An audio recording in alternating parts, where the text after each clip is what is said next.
Chapter 423. Chef was the plane's assistant. His powers would naturally be restricted. The attacks from the other planes would naturally be more intense.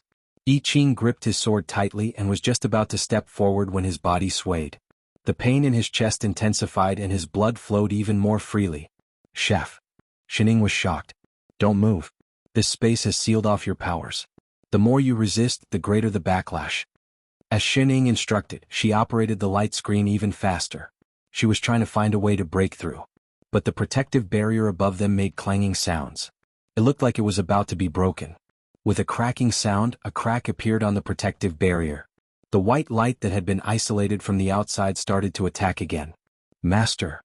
I Ching panicked. He pulled the person in front of him into his arms. Just as the light was about to hit his body, suddenly, there was a loud explosion in the distance. It was as if something had exploded. The white light around them dimmed. The originally snow-white space was now broken. It was as if a skylight had been opened. I Ching's cultivation, which had been suppressed, flowed back into his body. Chef, get out. Shining reminded him. I Ching reacted too.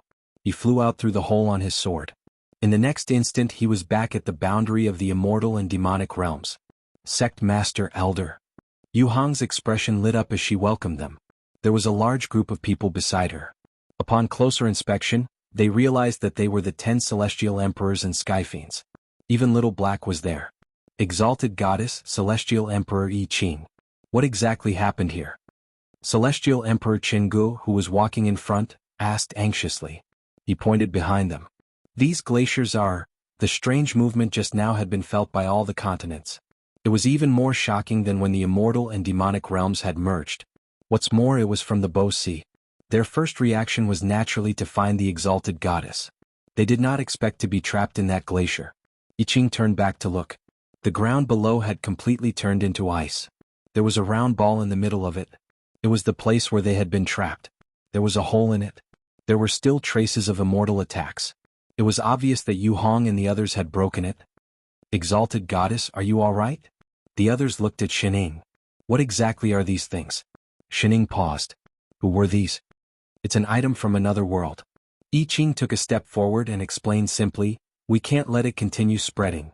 Otherwise, both the immortal and demonic realms will be in danger. He explained and turned to look at Yu Hong and Little Black behind him.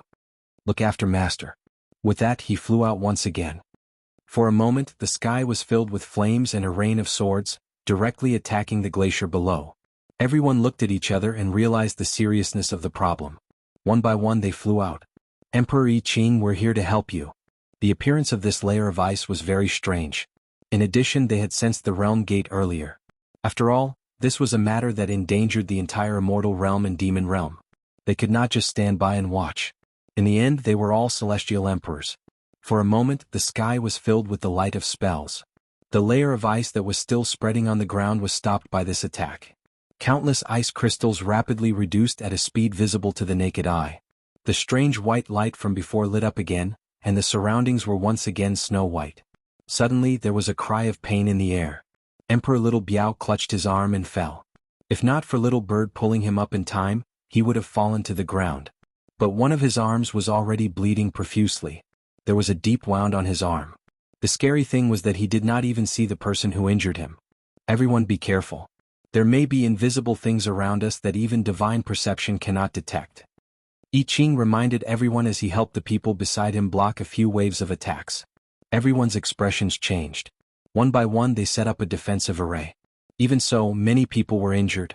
For a moment, everyone had no choice but to stop and gather together to deal with the situation seriously. Even Little Black hurriedly activated his demonic chi and set up a grayish-black defensive array around him, protecting Shining and Yu Hong. He took the opportunity to hold Yu Hong's hand. Madam, be careful. With that said, he glanced at Shining and added weakly, Exalted Goddess, be careful too. Yu Hong frowned but did not shake his hand off.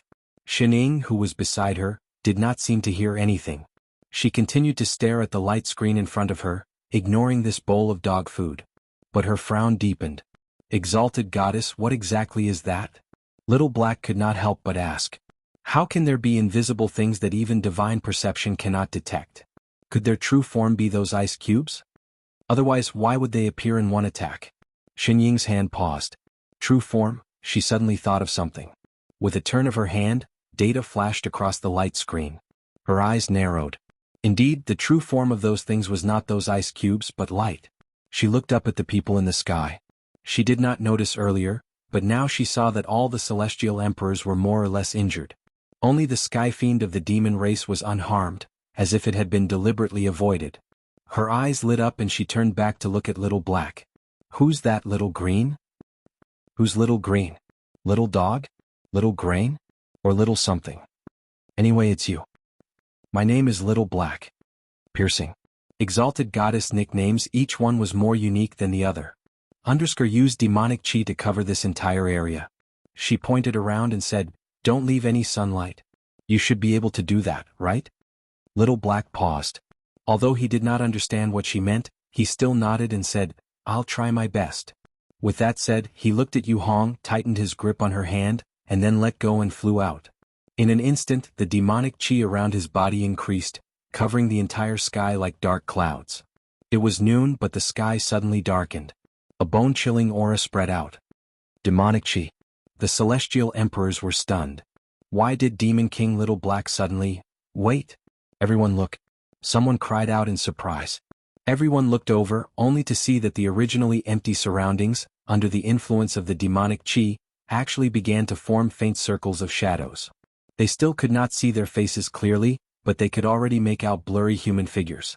The Sky Fiends immediately reacted. Quick, release the demonic chi, force them to reveal themselves. The demonic chi on the 10 Sky Fiends also surged out.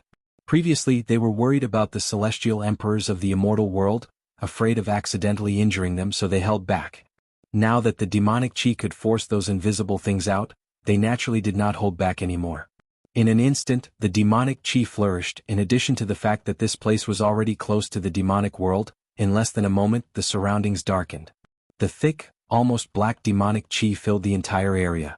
And the blurry figures in the sky also became clearer. Slowly they could see their silhouettes, figures and faces. When they completely saw the figures around them, everyone froze, their eyes widened in disbelief, and they all exclaimed in unison. Lone Moon.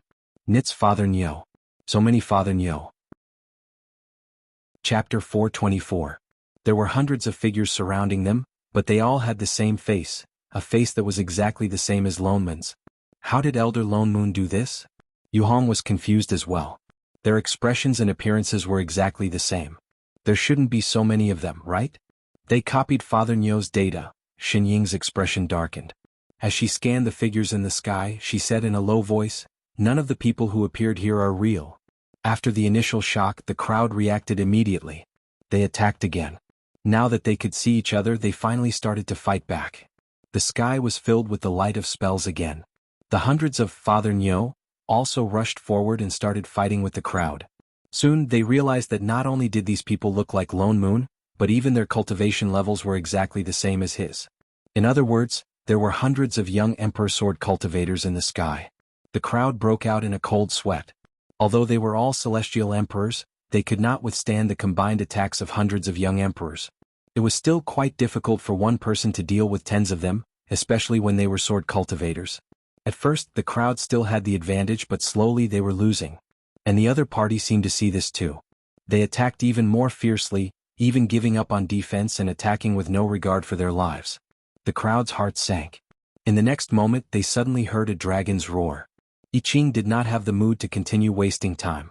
He changed back to his original form, a huge golden dragon, and rushed up into the sky. God power flowed around him as he summoned a sky full of lightning. Like a huge net, he struck the sky full of people who looked exactly the same as him. Following the rumbling of thunder, those figures were like harvested wheat, falling to the ground in large swathes. Dragon race. The celestial emperors were stunned. They looked at the huge golden dragon that suddenly appeared in the sky in disbelief. They could not react for a long time. Don't be distracted. Fight. I Ching had to remind them. His thick god power swept over. The crowd was stunned. Then they regained their composure and threw themselves back into the battle. They could not help but feel excited as if they were on steroids. The celestial emperors, especially, attacked even more fiercely. On the other hand, the attacks of the celestial demons were much weaker. After so many years, the celestial race had appeared once again in the celestial realm. Although they were also very excited, there was nothing they could do. After all, the god race had always been their natural enemy. Just sensing the other party's divine power made their legs go soft. The situation in the sky changed in an instant. Those figures that looked exactly like Father Nyo were continuously being struck down by the crowd. Like shattered ice crystals, they disappeared directly. In less than a moment, not many people could be seen. The battle lasted for several hours. Everyone, including the heavenly demon, was heavily injured. They didn't even have the strength to speak. Only when the last figure disappeared in the sky did everyone heave a sigh of relief. They turned and retreated in Xin Ying's direction. It's finally over. Yu Hong heaved a sigh of relief. She put away the defense array around her and was about to walk out. Wait. Xin Ying suddenly reached out and pulled her back, looking ahead. It's not over yet. The ice crystals did not disappear. What? Yu Hong was stunned, unable to react. The ice crystals suddenly emitted a dazzling white light again, directly dispersing half of the devil chi in the sky. An unfamiliar aura swept across the area. Figures began to form in the surroundings again. Everyone be careful. Yu Hong cried out, wanting to warn the people who were flying back. But those people seemed not to hear her. Instead, they flew even faster. With the white light behind them, they closed in on them. Their eyes, which were originally full of fighting spirit, were now cold. Yu Hong's heart sank. Suddenly, she felt that something was wrong. They were being controlled. She hurriedly called out the defense array. Palm? Before she could finish, the look in her eyes changed. It was as if the light in her eyes had disappeared. She turned and summoned her immortal sword. Expressionlessly, she slashed at Xin Ying. Master. I Ching called out anxiously, but it was already too late. In the next moment, everyone's attacks landed. A sky full of swords rained down on Xin Ying. The defense system on Xin Ying's body was activated instantly. A layer of transparent protective shield appeared around her, wrapping her up like a ball. All the attacks that landed on her were absorbed directly. Not a single one of them was missed. Everyone was hit and fell from the sky. Even Yu Hong, who was beside her, was sent flying. But in a short while those people got up again. Their eyes were just like those Father Nyo from before. They were so calm that there was no emotion in them at all. It was as if they were puppets being controlled. Consciousness plunder. Xin Ying was stunned. Her expression darkened. Master. I Ching finally flew over and was just about to land. But Xin Ying was shocked. She shouted, "Don't come over." It was too late. Just as she finished speaking, something suddenly broke out of the ground where she was standing. It stabbed towards her like a thorn. I Ching wanted to dodge, but it was too late. The ice pillar pierced through his entire left shoulder and he fell to the ground. Bright red blood flowed all over the ground. The surrounding ice crystals took the opportunity to expand crazily. They directly sealed Xin Ying in the ice crystals. Master. I Ching got up and attacked the ice mountain crazily. But it was completely ineffective.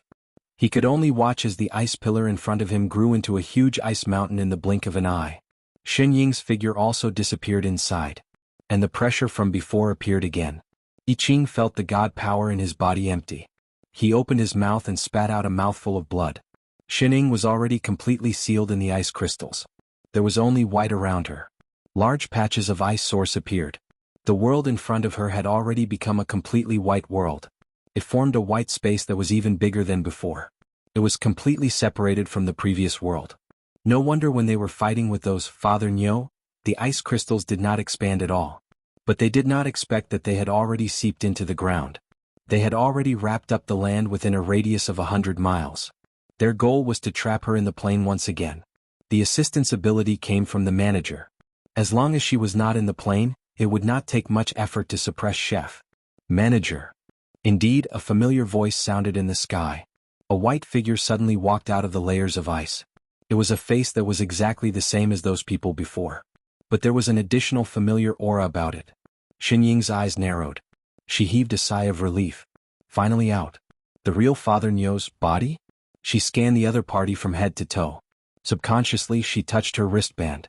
Then she said coldly, "Intruder. I finally caught you." The other party looked straight at Xin Ying. He broke into a somewhat strange smile. "As long as you disappear, we can completely replace this world." "Oh." Xin Ying still looked cold. Her expression did not change. She only tilted her head and asked, "Are you sure?" Chapter 425. The person opposite her chuckled. His eyes grew brighter as he looked at her, as if he had discovered some treasure. The protection of this plane is indeed very strong. So much so that we prepared for so long, but were still suppressed when we really made the transition to this plane. It's already very impressive that this kind of new low-level plane can do this. If this was our first time crossing planes, you might really have escaped. In other words, this wasn't their first time invading a plane? Especially this assistant of yours, he's even more amazing. His abilities are actually not inferior to the managers of other planes. It took us a lot of effort to suppress his consciousness. It's a pity that he hasn't completely controlled his own power. So, he's become our best material. Material? Oh yes, there's another one. He seemed to think of something and his eyes grew brighter. He looks stronger than this. He'll definitely become a better material. As soon as he finished speaking, the surrounding glaciers flashed, and the scene outside slowly appeared. She saw a man covered in blood standing in the middle of the glaciers. His body was covered in countless wounds, and he held a long sword in one hand.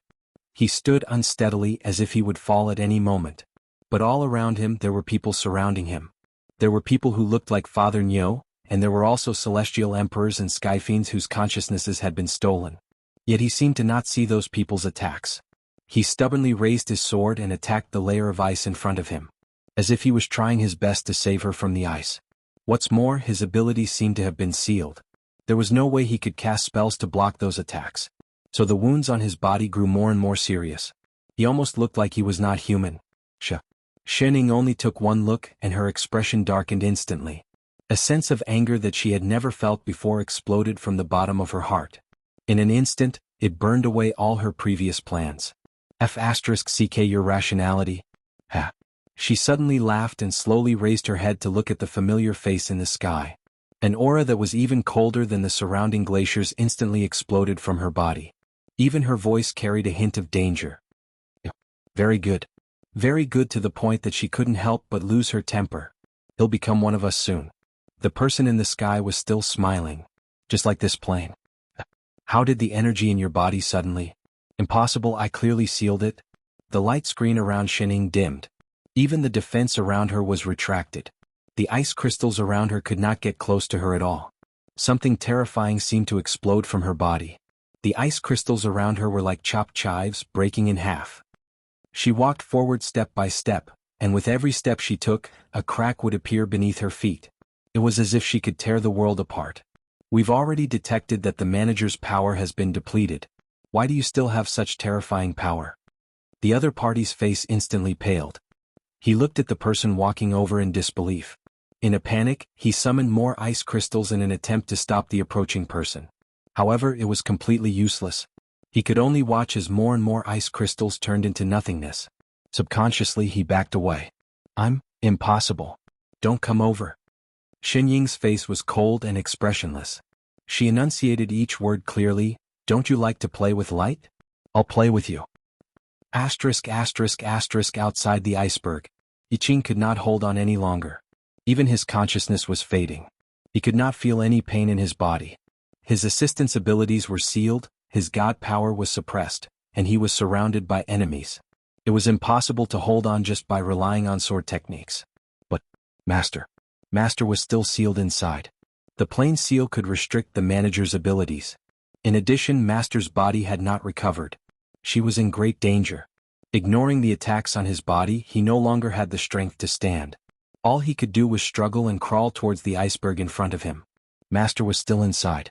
He had to save her. He had to. All of a sudden, a deafening rumble sounded beside his ear, and even the spell techniques attacking him were halted. Tens of thousands of beams of red light instantly shot out from the seemingly indestructible ice mountain before him, sweeping across the entire ice source in the blink of an eye. Like the sharpest knife, they sliced through the ice source in all directions as if they were tofu. The originally tall iceberg suddenly collapsed, turning into large patches of light spots. They disappeared at a speed visible to the naked eye. All that was left was a sky full of red light. And the figure that was slowly walking out of the red light. Yiqing was stunned. He looked at the familiar figure that was slowly walking towards him. Suddenly he felt his eyes warm up. It was as if something wet had swept across the side of his face. It was indeed Master. She was fine, that was great. Shenying's expression was as cold as ice. It was as if all the ice that had disappeared had gathered on her face. Her whole body was emitting some kind of terrifying aura. She walked directly in the direction of Chef and raised her hand to touch his forehead. I Ching only felt that the energy that had been suppressing him just now disappeared. The power that belonged to him flowed back. The wounds on his body began to heal quickly. In just a few breaths' time he had recovered by more than half. Only the horrifying bloodstains remained on his body, reminding him of the serious injuries he had suffered. Just as his injuries were about to be completely healed, a familiar figure flew out of the sky full of red light. The other party also had a face similar to Father Nyo's. But he was covered in blood. He looked even worse than I Ching. His eyes were filled with fear. Looking at Shen Ying on the ground, his eyes narrowed. He waved towards the people who had just surrounded I Ching. Retreat. There was a distortion in the air. A blue light flashed. A realm gate immediately opened. Master. I Ching panicked. He was just about to remind her. But Shen Ying suddenly lifted his chin with one hand. She bent down and kissed his slightly open lips. She touched his head and said, "Wait for me. I'll go and clear the place first." I Ching's entire body stiffened. In the next moment, Shen Ying's figure appeared behind the person in the air. She turned around and pressed one hand on the position of the realm gate. As if she was swinging the door, she pulled hard. The realm gate that had just opened a crack closed again in an instant. As if she had used too much force, even the surroundings shook.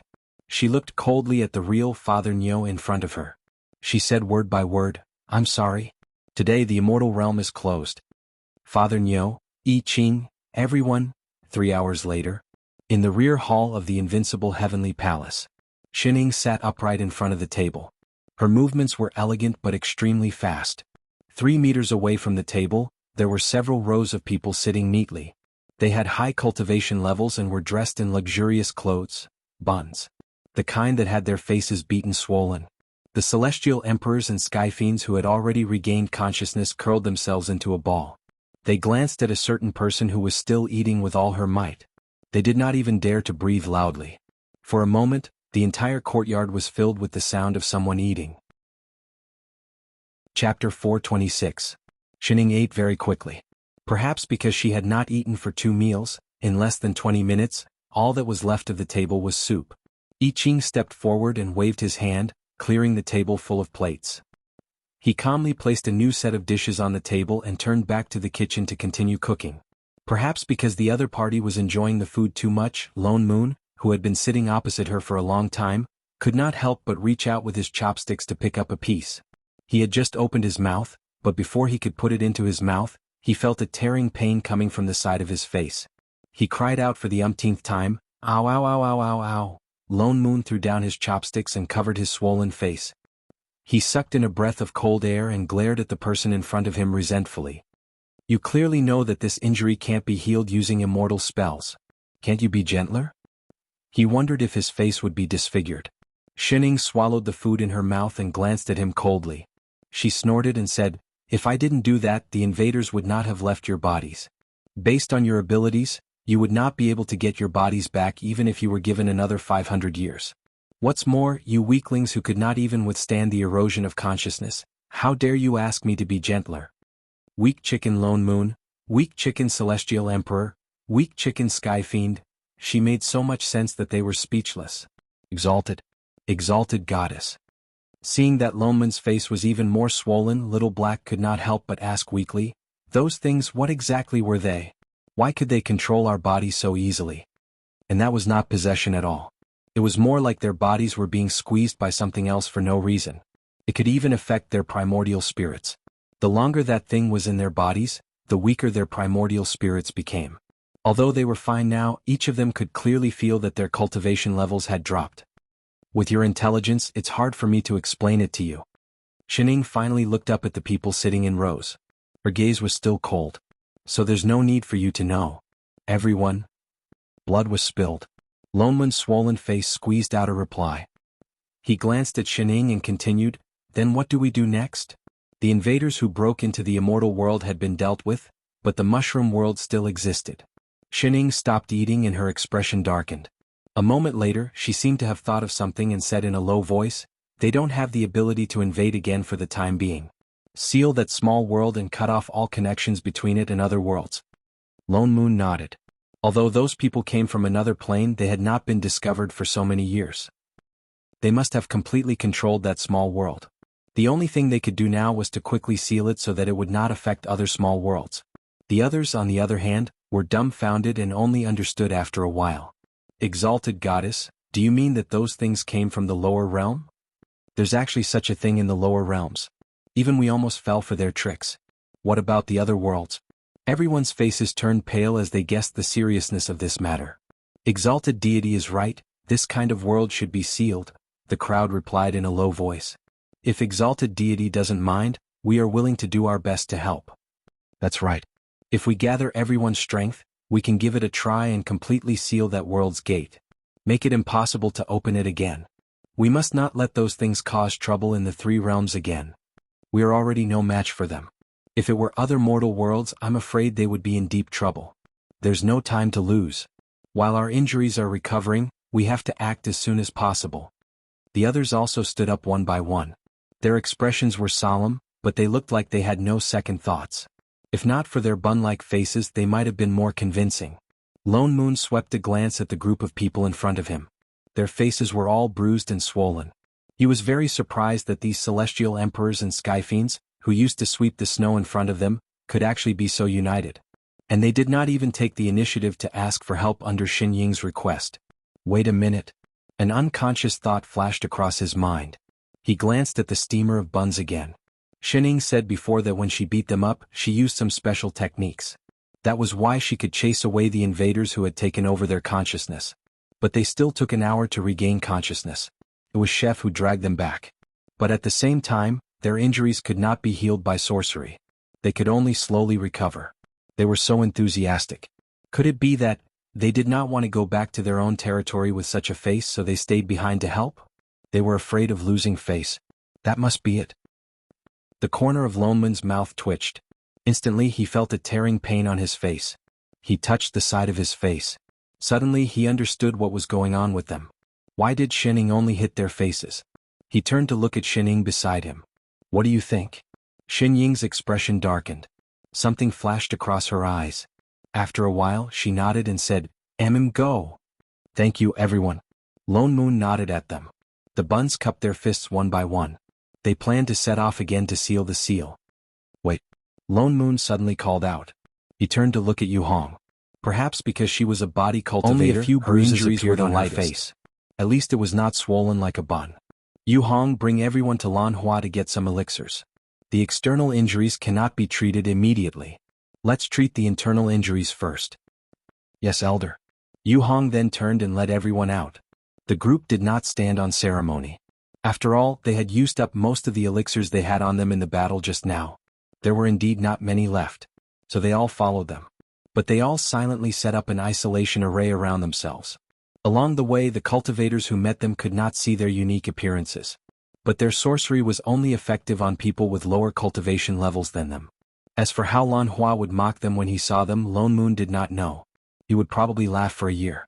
Only when everyone had left did Lone Moon turn to look at Xin Ying.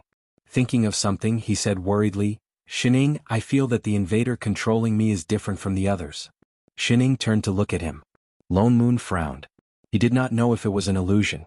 Logically speaking, he was different from the others. Ordinary invaders would not easily take over his consciousness. But there was something special about that person.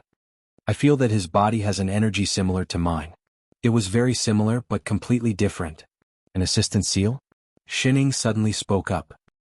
Lone Moon paused. That energy is an assistant seal.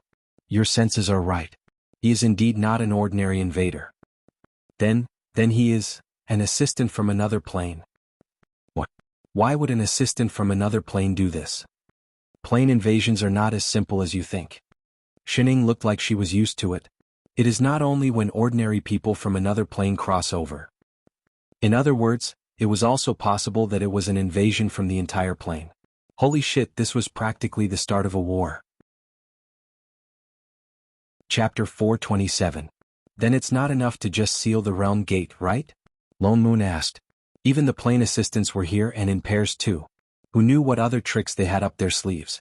Xin Ying nodded. She glanced at the dishes on the table. Something flashed across her eyes. She put down her chopsticks and stood up. We have to completely separate that small world from the plane. And they can't do this. You have to do it. Me. Lone Moon was stunned. Chef just walked out of the kitchen. He turned to look at the half-eaten dishes on the table and frowned. What do we have to do exactly? Not here. Shining continued. We have to go to the main control ground first. That small world can be easily separated from there. But you have to completely control the assistant's abilities. Main control? What was that? I Ching was stunned. He suddenly thought of something. Master means to go back to the divine realm. She nodded. Then what are we waiting for? Lone Moon directly turned and opened the space transportation. There's no time to lose. Let's hurry over. Just as he was about to go in, he realized that Shining was standing on the spot. He was stunned. Shining, let's go. Are you deaf? I've said it before. This matter, you guys can do it. What do you mean? Lone Moon was stunned. Shining suddenly smiled at them. For a moment, it was as if all the frost on her face had melted. It warmed their hearts for no reason. All the best, boyfriend Father Nyo. After saying that, she fell to the ground without any warning. Master.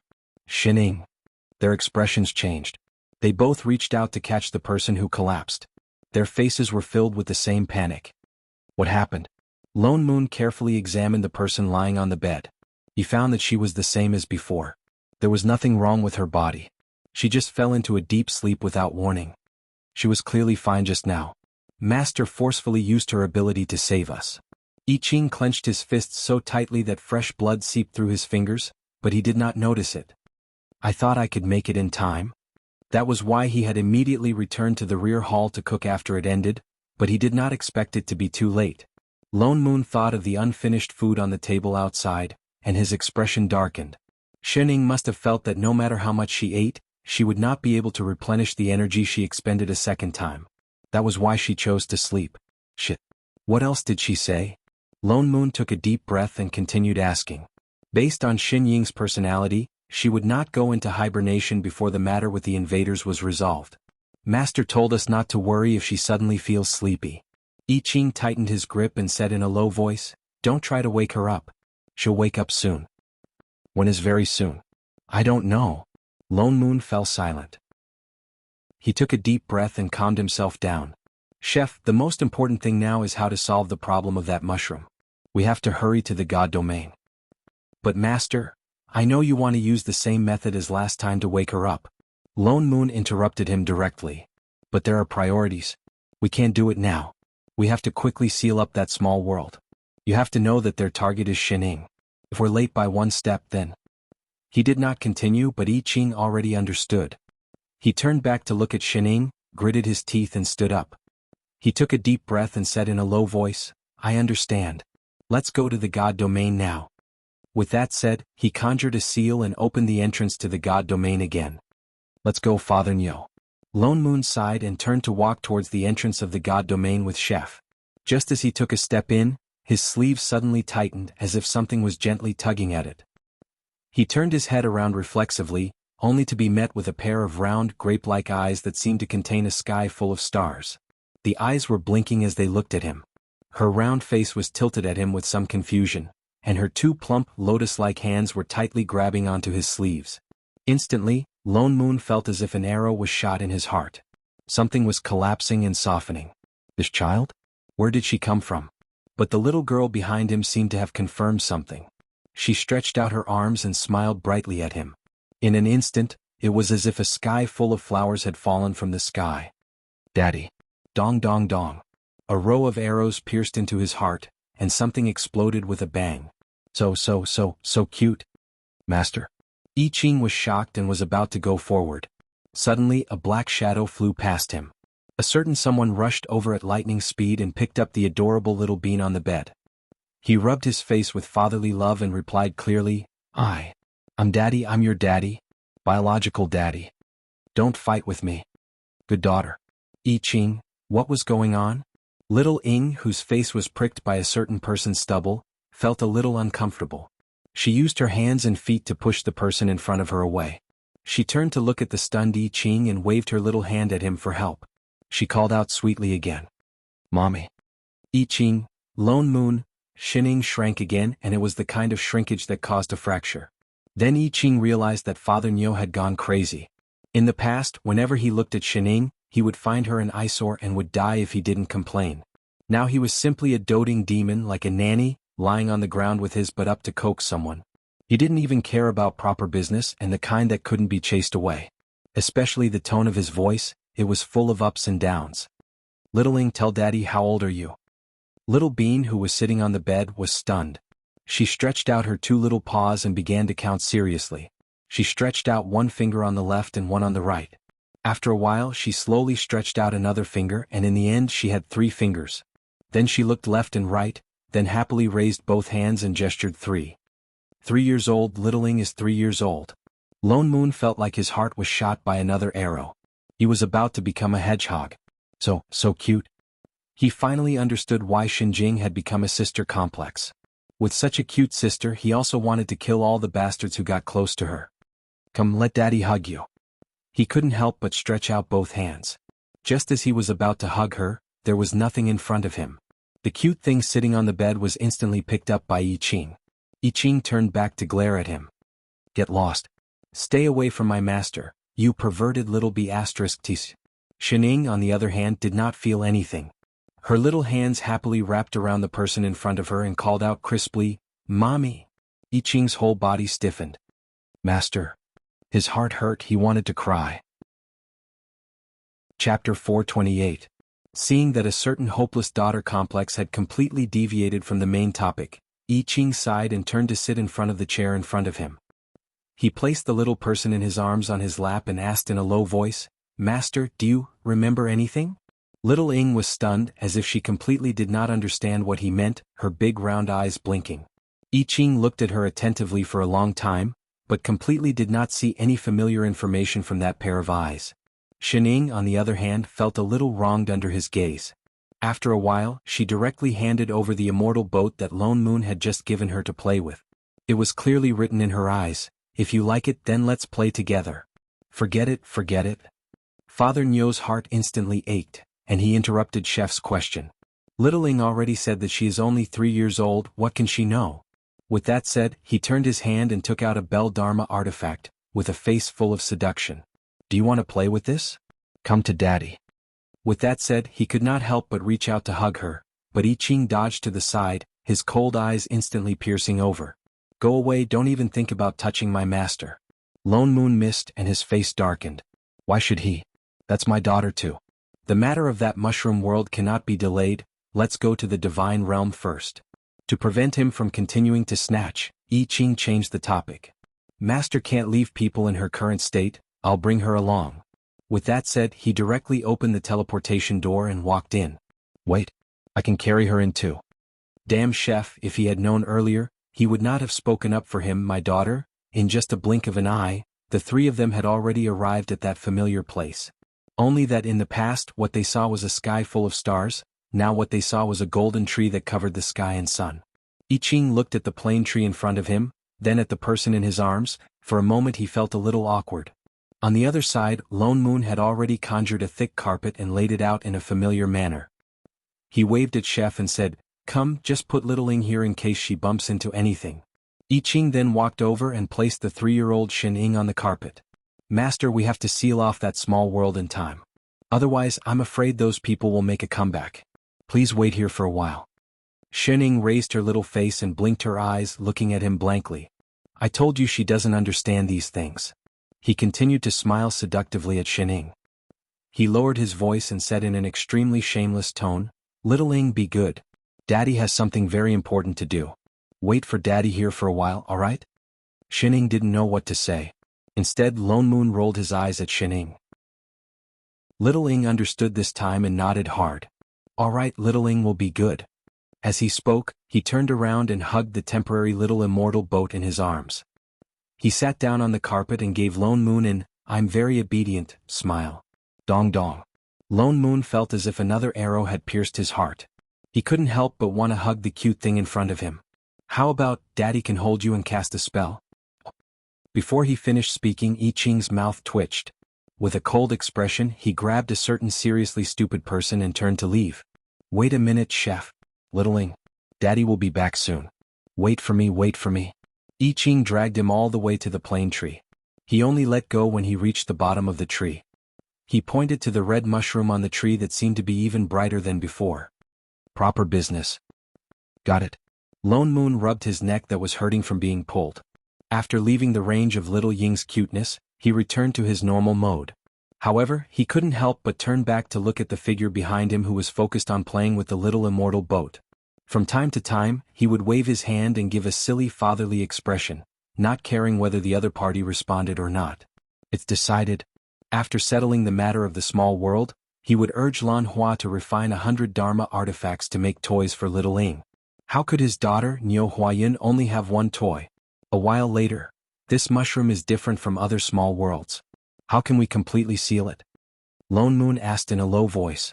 Master said that we can do it with our power. I Ching also frowned and guessed. What he means is that we need to use the assistant seal. Then let's use the assistant seal and try casting the sealing array, Lone Moon suggested. I Ching nodded. The two of them activated the array at the same time. At the same time, they touched the assistant seal in their bodies. Instantly, they felt a huge surge of power surging out. They refined this power into an array and then moved towards the position of the mushroom. In the next moment, two golden spots of light appeared on the left and right of the mushroom. They slowly formed the shape of Dharma talismans and began to expand. Countless Dharma talismans lit up in the surroundings. Finally, they formed two semicircles and moved towards the mushroom. They watched as the two semicircles were about to completely encircle the small world. Suddenly the Dharma seal shook. As if it couldn't hold on any longer, the originally golden array flickered, as if it couldn't hold on any longer. Finally, with a crack, it directly broke apart. The Dharma talismans also instantly dimmed. The two who were casting the spell took a step back. This won't do. Lone Moon pressed one hand to his chest, suppressing the roiling blood in his chest. He shook his head and said, "This is an entire small world. Even if the two of us join forces, it will be very difficult to completely encircle it." I Ching frowned. They wanted to be like the god fiend who sealed the outside world. They wanted to seal off this small world. They didn't think that it would be so difficult. Even if they used the assistant seal, they still couldn't completely cut off the connection between the small world and the plane. Chef, I feel that even if this method succeeds, it might not work. Lone Moon thought about it and said with some worry, although we used this method to completely separate the outside world back then, it actually still belongs to this plane. But in essence it still belongs to this plane. Otherwise, Shening and we would not have been able to enter so easily. Let's think of another way. I Ching's frown deepened. He said in a low voice, but this is a small world that originated from the plane. Apart from the sealing array, what other method can we use to separate it from the plane? Lone Moon also fell silent. Although there were many spells in the world, apart from this array, there was indeed no more suitable one. How could they completely pluck this mushroom from the tree? Mommy? The two of them hadn't thought of a specific method when suddenly, a soft voice came from beside them. I Ching's sleeve suddenly sank. Suddenly, someone gently tugged on it. Master. They didn't know when, but Little Ing suddenly walked over from the carpet. She was looking up at him with her grape-like eyes, looking a little aggrieved. I Ching felt his heart soften. He had an urge to hold the whole world in front of her. What's wrong? Chapter 429. Water, water, water. She raised her little hand and made a gesture of holding a water bottle. Little Ing wants to drink, wants water. I Ching was stunned for a moment before he realized that she was thirsty. He suddenly felt guilty that he forgot to prepare tea for Master. He was about to take off the storage bag when Lone Moon beside him went crazy again. Little Ing wants to drink water? Come to Daddy. I have spirit fruit juice, immortal fruit juice, sweet fruit juice, spirit purple juice. Which one do you want?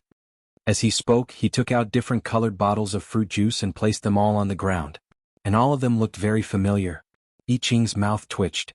How much food for Master did you hide behind my back? Shening scanned the ground and did not seem to find anything she liked. She had no intention of picking up any bottle at all. She was still holding on to Chef. Seeing him open the storage bag, she could not wait and reached out with her little hand to start digging. I Ching helped her take out a bottle of clear water and immortal dew and opened the cap. She then held it with both hands and wanted to raise it to drink.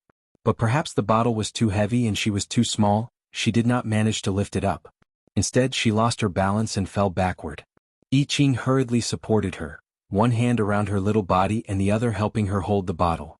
She then gulped down a few mouthfuls and tugged at his sleeve after a while to indicate that it was enough. Only then did I Ching keep the bottle. He also kept the goods that Father Nyo had taken out. Someone obviously did not notice and only looked at Shening like a human trafficker. She is indeed my daughter. She is so cute even when drinking water. Thank you, Mommy, thank you, Daddy. Shening wiped her mouth and then ran back to play with the boat. I Ching. He already said it was not Mommy. Lone Moon subconsciously turned with her. Little Ing, Daddy will accompany. He had only taken 2 steps when I Ching, who was beside him, quickly pulled him back. Do something. Are you a pervert? I can't think of anything just by standing here. Lone Moon sighed. Even the isolation ceiling array did not work. He might as well go back to accompany his daughter. I Ching's expression became even more serious. Master once said that all spells are created by humans. As long as we understand the rules, perhaps. He paused as if thinking of something, looked down at the storage bag in his hand, turned to Lone Moon and said, Father Nyo, do you remember the method of making this storage bag? Isn't this a spatial compression technique? Use immortal chi or spirit chi to create a suitable space in the bag. What if this space is big enough to contain heaven and earth? That's not a storage bag, that's a mystic realm, Lone Moon said. Opening a mystic realm to create a world of its own, even exalted immortals can do it. But at the end of the day, the so-called arcane realm is also a product attached to the plane. In fact, it is just a space of the plane. He pointed at the plane tree in front of him, at the tender shoots that had just sprouted. If the arcane realm has living beings, they will merge into the river of forgetfulness and slowly grow into a complete little world. It was like that in the 3 azure realms that they were in. He looked back at I Ching. You want to open a mystic realm and put that mushroom in it? No, that would be equivalent to putting it completely into the plane. No. I Ching shook his head, stepped forward and said in a deep voice, if creating a mystic realm is using a spell to open up a new space in the plane, then what if this spell is reversed? Lone Moon paused, his eyes widening. Holy shit. He was excited. Yes. Opening a mystic realm was opening. If it was reversed, wouldn't it be kicking it out? You're awesome. He could not help but give Chef a thumbs up. He was indeed someone who could create his own sword technique. Hurry, let's try it together.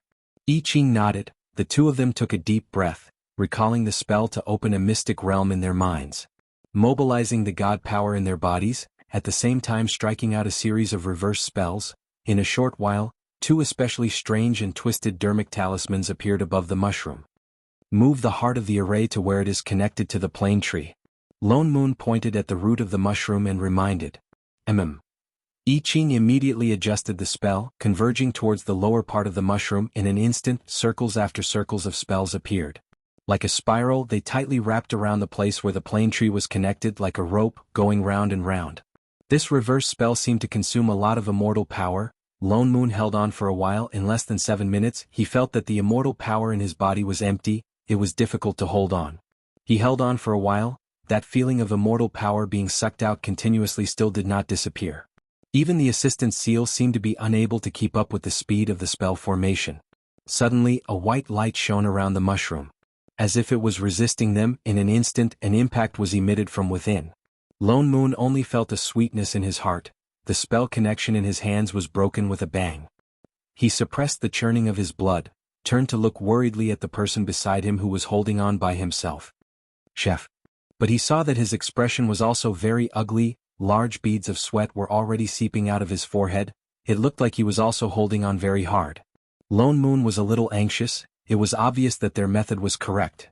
Otherwise this mushroom would not be resisting so anxiously. It was just that his consciousness had been taken over previously, and he was beaten up by Shening. His injuries had not recovered in the first place, leaving less than half of his immortal power. That was why he was so easily repelled.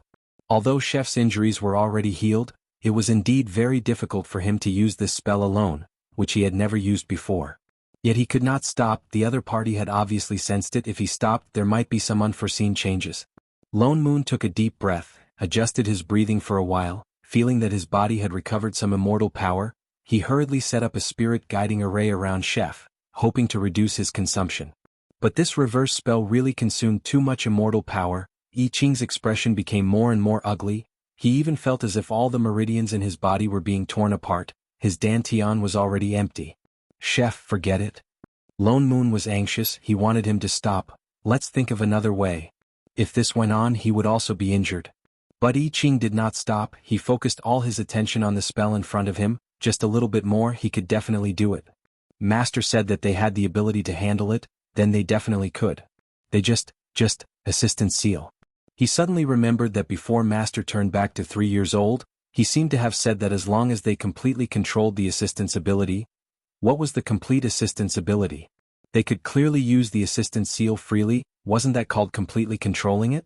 He subconsciously closed his eyes, sinking into his sea of consciousness. In front of him was completely white, only 2 beads, one gold and one red, floated in the sky, like the sun and moon hanging high up in the sky. That was his Dragon Phoenix Essence Core. Other than that, there was nothing else. Chapter 430.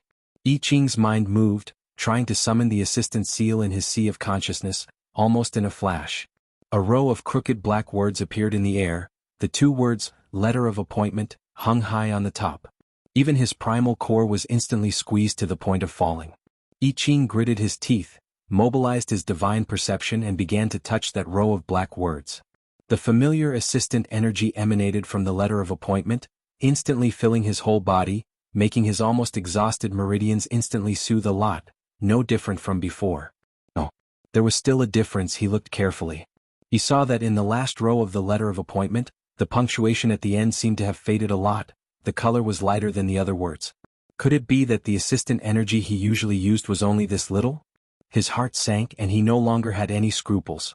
His divine sense directly headed towards those characters in the air. For a moment, an astonishing amount of energy instantly burst out. The black characters in the air instantly seemed to be splashed with thick ink, and instantly dyed the entire sea of consciousness.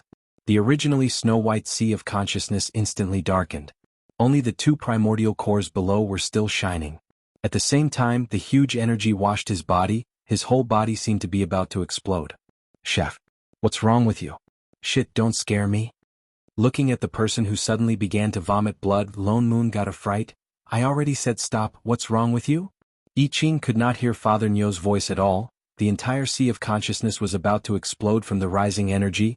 He took a deep breath, gritted his teeth and desperately mobilized the primordial core in the sea of consciousness.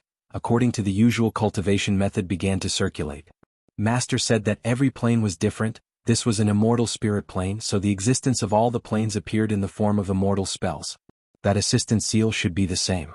The primordial core revolved faster and faster, as if directly driving all the aura around. In less than a moment, the originally still rising energy began to gather towards the middle of the primordial core, and the speed was getting faster and faster. The feeling of exploding in his body also slowed down.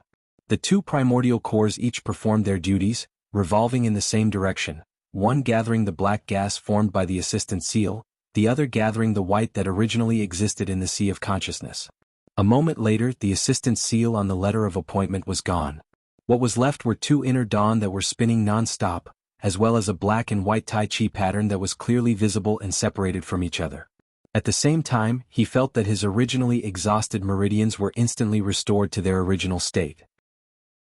His whole body had never felt so relaxed. In a flash, it was as if everything in the world was in front of him. His empty sea of consciousness also changed. A golden plane tree that was exactly the same as the divine territory appeared in the middle. Only then did he open his eyes. Chef? Lone Moon paused. He looked at the person who looked like he was in pain a moment ago, but now seemed to have recovered completely. Somehow he felt that he was different from before. The aura on his body carried an indescribable pressure, causing him to subconsciously take a step back. I Ching was also a little confused. So this was the real assistant. He turned to look at the person behind him. Father Nyo? Ah? Before Lone Moon could react, I Ching suddenly raised his hand and pointed at his forehead. An unfamiliar energy entered his body, and he felt his whole body lighten. The injuries caused by Shen Ying healed in an instant. His damaged divine perception was also healed, and even his depleted immortal force was replenished. Holy shit! You're a god now, aren't you? Lone Moon looked at his own hands in disbelief. He subconsciously touched his face. Even the bun on his face was gone. He became the nation's handsome father again. He wanted to go and show his daughter his original appearance. He subconsciously wanted to turn around, but was pulled back by I Ching, who saw through him. Come back. The corner of I Ching's mouth twitched. Look inside the sea of consciousness and completely refine the assistant seal. That is the true power of an assistant. Refine. Lone Moon was shocked. That thing needed to be refined? He had never thought of it that way. He looked at him in surprise. Thinking of the terrifying ability that he suddenly had, he immediately understood. He immediately closed his eyes and entered the sea of consciousness. With Chef's prior reminder, Father Nyo's actions were even faster. In less than 2 minutes, he opened his eyes. The aura on his body also changed instantly. It was exactly the same as Chef's. Wow, this is a little too awesome, isn't it? Lone Moon looked down at himself in disbelief. So a plane assistant was actually this awesome? He suddenly thought of Shen Ying tearing the realm gate with her bare hands and splitting the sea with one sword. Her special skills that scared people to death. He suddenly felt that the current him could do it too. His eyes darkened. He turned to look at the small world in front of him that was still bound by the spell. His eyes turned cold. He turned to look at Chef beside him and said in a low voice, "Kill that little mushroom." With that said, the two of them reached out at the same time. They grabbed at the void and swung their hands. The mushroom that couldn't be plucked off previously was plucked out like a radish and flew out of the plane tree. Seeing that it was flying further and further away, I Ching suddenly conjured a seal. Instantly, blue light flashed around the floating mushroom. 4 transparent blue lights connected to form a box shape, locking the entire small world inside. The mushroom stopped 3 to 4 meters away from the plane. "What are you doing?" Lone Moon didn't quite understand. "Why don't you just let it float into the chaos and disappear?" Anyway, it was expelled from their plane.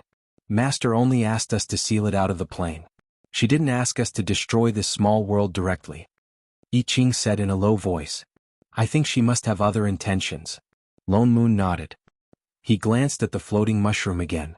Forget it. Anyway, those invaders couldn't invade other small worlds for the time being. The matter was finally resolved. He could also heave a sigh of relief. What was more important now was, Little Ing? He suddenly turned around. His originally serious face changed instantly. A smile like that of a nanny father hung on his face. "Daddy is back. Get lost. Little bitch. Don't even think about touching my master." Everyone in Invincible Sect deeply felt that Elder Lone Moon was sick.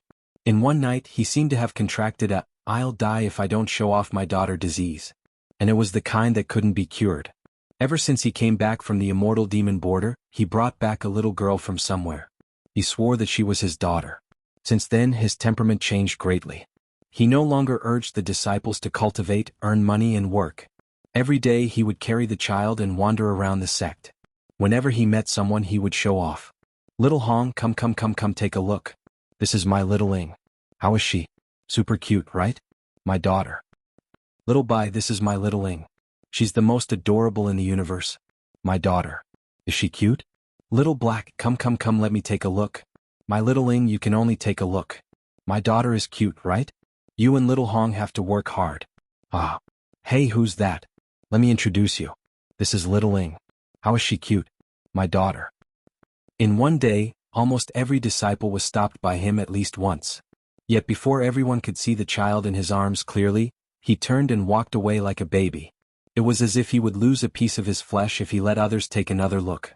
The entire Invincible Sect was dumbfounded. Not to mention the fact that they did not even see what the child looked like. Elder Lone Moon was still single. He did not even have a female cultivator close to him. The only one he had, Yu Hong, was married to Little Black. Where did he get such a daughter? Then the question was, who was the child's mother? Chapter 431. The people of Invincible Sect were full of questions, until Elder I Ching rushed over angrily with his sword, stopping a certain person who was addicted to showing off his daughter, and wanted to show off his daughter to the Invincible Heavenly Palace, to the 10 Directions continent. "Where do you want to take her?" I Ching was obviously very angry, and before the other party could react, he had already snatched the little girl from Lone Moon's hands. He even gave the other party a kick. "Hey, Chef, you're too much." Lone Moon was also angry and glared at the other party. "I just brought her out for some fresh air, do you have to be like this?" With that said, he made a move to snatch her back. Umph. In the next moment, I Ching's sword did not hesitate to press against the other party's neck. Of course. This meant that he was going to fight. The hearts of all the disciples could not help but sink. Seeing that an internal fight was about to break out, they were about to step forward to stop it or something. But suddenly they heard the little girl in I Ching's arms, who had been quiet all this time, let out a soft and cute voice as if it was mixed with honey. "Mommy? Everyone, what?" In the next moment, two lotus root-like little hands reached out from the wide cloak and wrapped around I Ching's neck. "Little Ing is hungry, eat." In an instant, the originally tense atmosphere froze, and I Ching directly put away the sword in his hand, turned around, and flew in the direction of the back hall with the person in his arms. "Wait, let me feed."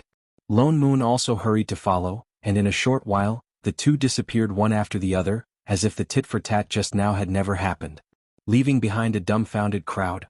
Did they hear wrongly just now? That child called Elder I Ching, Lone Moon and I Ching. All the disciples' faces twitched as if they had been struck by lightning. Didn't Elder I Ching never leave Sect Master half a step? Even if he had any intentions, it should be toward Sect Master, who would have thought that it was originally Elder Lone Moon. And without saying a word, he had a daughter. Could it be that Sect Master suddenly went into seclusion to avoid suspicion? All the disciples of the sect were stunned. They suddenly felt that they had discovered something incredible. Lone Moon felt that the way the disciples looked at him recently was strange, especially when he appeared with Chef. Everyone had a look of excitement and speechlessness on their faces. Lone Moon couldn't help but wonder if this month's salary was given to the wrong person. From time to time, there would even be disciples who would purposely come to the back of the hall and look at him with a strange expression. Those strange gazes always made him feel like something was wrong. "Yuhong, I heard that Siyu is good at sewing." Suppressing the awkward feeling in his heart, Lone Moon asked seriously, "Why don't you ask her to help me make a few dolls or something like that?" Little Ing was a girl after all. With Dharma artifacts, she would still want a few more plush toys. Yuhong paused and subconsciously glanced at Elder I Ching, whose back was facing her as he fed. "But Siyu is still teaching in the lower realm, then call her back."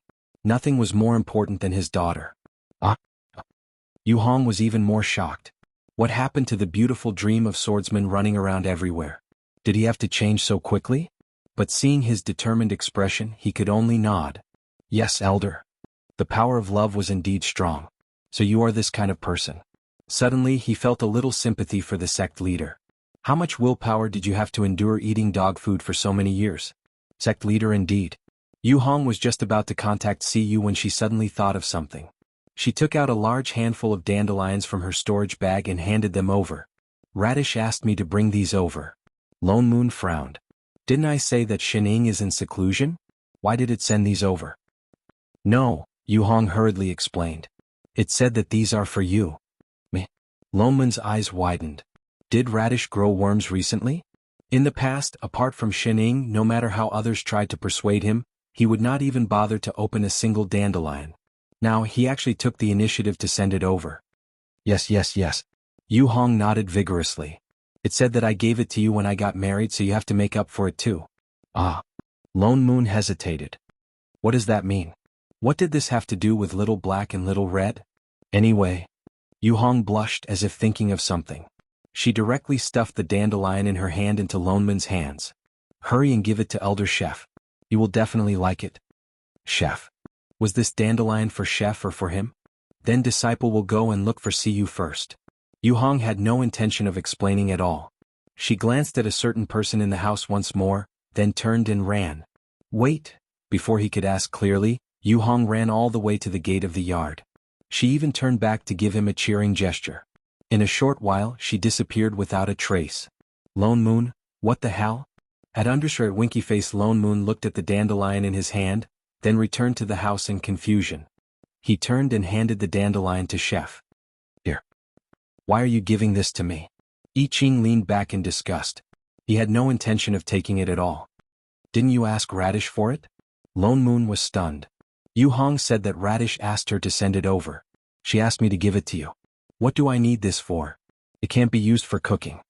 "That's strange." He frowned. Radish, that idiot, suddenly changed his ways. Didn't he always refuse to blossom for anyone other than Shining? Chef's expression darkened. He looked down at Little Ing, who was obediently opening her little mouth and waiting to be fed. "Father Nyo, did everyone discover something?" Xin Ying's shrinking this time was different from the last time. Apart from being a little shorter, there was basically no big change. In addition, her presence was low, so no one noticed anything. But this time it was too obvious. Anyone who was not blind could see it. The matter of the mushroom world had just been resolved. In order to prevent any unforeseen events, they said that Xining was in seclusion. I don't think so. Given the personality of the group of brainless fans in the sect, if they found out something happened to Xining, it would be terrible. Lone Moon put the dandelion into his storage bag and turned to look at Little Ing, who was puffing her cheeks and eating at the side. His gaze softened. All his doubts were thrown out of his mind. He reached out to touch her little face but was slapped away by Chef. Master is eating. Little bitch, don't even think of touching my master. Lone Moon glared at him unhappily. He could only settle for the next best thing. He moved a chair to sit beside Little Ing and watched her eat. Until she finished the last mouthful of rice in her bowl, he asked, "Good daughter, are you full?" Little Ying's big round eyes turned and finally fixed on him. Her cheeks puffed up quickly and she swallowed the rice in her mouth. Only then did she reveal a sweet smile at him. She nodded and answered, "I'm full." As she spoke, she even patted her little belly. Little Ing is so good. She's not picky anymore. So cute. Not at all like a certain deceitful person who didn't like spicy food and didn't eat coriander. Then Daddy will take you out to play. Digest your food, okay? With that said, he subconsciously reached out to snatch her away, but was slapped away by Chef again. She should take an afternoon nap. If I let you abduct Master out again, his name isn't I Ching. Lone Moon looked at Little Ing. Little Ing seemed to be really sleepy. Her eyes started to blur and her little head was even nodding. Then I'll carry her back. He was about to say carry her back to sleep. But I Ching got up first and carried her. Little Ing rubbed her eyes and directly put her little head on his shoulder. She fell asleep instantly. Hey, Chef, you're too much. Lone Moon instantly said unhappily. You're not married yet. Your daughter is still mine. With that said, he took a step forward and was about to snatch her over when he suddenly heard a sleep-talking voice. It seemed to be filled with infinite grievance. There was even a faint sobbing tone. Both of them froze at the same time. Their hearts ached for no reason. Big sister, Lone Moon, I Ching. Chapter 432. Little Ing cried for the whole night. She was not the kind of wailing that ordinary children would have. She was so soft that she did not even make a sound. Only a few drops of tears fell from her eyes from time to time, soaking the little pillow on the bed. She was completely unconscious of her sadness. Every once in a while she would mutter an infinitely aggrieved sister, which made one's heart break and sad. Why don't we open the passage and let Elder Shin come over? I Ching suggested in a low voice. Perhaps it was because Little Ing had been too obedient these few days, coupled with her previous impression, I Ching and Lone Moon almost forgot. She was only 3 years old now. This was the time when she needed the company of her family the most. No matter how good and meticulous they were to her, they could not compare to the weight of Xinjing in her heart. Lone Moon also frowned. But Xining said before that she sealed the plain passage to prevent Xinjing from chasing after us in anger. You also know her sister's temper, how can we stop her? By then not only us, I'm afraid the whole plane will. Even if it's just to contact her, let Master take a look. I Ching looked back at the house and could not help but continue. Master is too pitiful. To the current Xining, although she treated them as her parents, the time they spent together was too short. At most, she only treated them as people slightly better than strangers. That was why she cried secretly when she was asleep. After all, she still did not trust them enough. Lone Moon's eyes dimmed. His daughter was crying like that, his heart also ached, the kind of pain that broke his heart. But, it's not like you don't know, when Xining returned to 15 years old, to prevent us from contacting Xinjing again, she had already strengthened the plain passage again. He scratched his head somewhat irritably. Even if we wanted to contact Big Boss Shen, we can't. They would not be able to break the seal that Xining had personally set, unless Xining removed the seal. However, she had returned to being 3 years old. Instead of thinking about this, why not have a good chat with Little Ing? Lone Moon thought of something and looked into the house with some worry. I think Little Ing is not simply homesickness. Maybe, there are other reasons. Otherwise, she would not be fine during the day, only to miss her sister when she fell asleep. It didn't seem like he was simply homesick. It was more like he had hidden it for a long time, so he subconsciously shouted it in his sleep. I Ching frowned. Naturally, he could tell that as well. Little Ing had a little secret in her heart. After all, she was only 3 years old. No matter how smart she was, she could easily see through it. For so many days she had never mentioned Xinjing. It was as if she was intentionally avoiding her.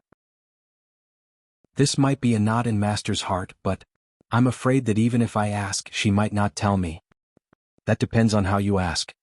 He was experienced in coaxing children. Lone Moon thought about it and directly conjured a seal. His figure changed, and in a short while he became half a length shorter. Even his appearance changed completely. In an instant, she transformed into Xin Jing's appearance. Didn't she miss Big Sister? I've become like this, can't you just coax me a little? Why did he suddenly feel that his eyes were burning? You're lying. Pui, I'm doing this so that little Ing won't be sad anymore. How can it be called lying? At most it's called cosplay. You don't understand. Lone Moon directly looked at Xin Jing's face and glared at him. He even flipped his long hair in a serious manner and gave him a look that said, "Be smart and don't wear your clothes later." He kept feeling that ever since Master returned to 3 years old, a certain person kept breaking the limits and becoming crazier and crazier. Little Ing is awake. Feeling the movement in the house, Lone Moon immediately pushed Chef and gave him a look. He imitated Xin Jing and stood up straight, putting on a cold face. Indeed, in a short while, a little figure swayed out of the house.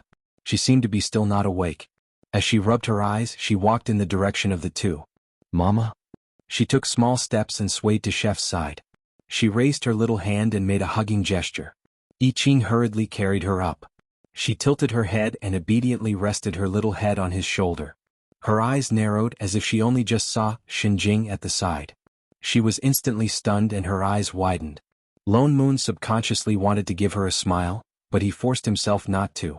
He even specially used his immortal chi to change his voice and used the same cold tone as Xin Jing's to call out, "Little Ing." Little Ying's drowsiness seemed to wake up instantly. She looked up and sat up straight, looking at him with wide eyes in surprise. It was indeed effective. Lone Moon was secretly delighted. He continued, "Little Ing, now you, Papa." Before he could finish, Xin Ing blurted out, exposing his disguise in a second. Little Ying's eyes lit up like little stars. She looked him up and down curiously. Suddenly thinking of something, she gave him a warm smile and said with a look of certainty, "Papa is so beautiful today. Prettier than the other aunties." With that said, she even clapped her little hands in a very supportive manner, looking genuinely happy for him. Should he be happy that his daughter was giving him face?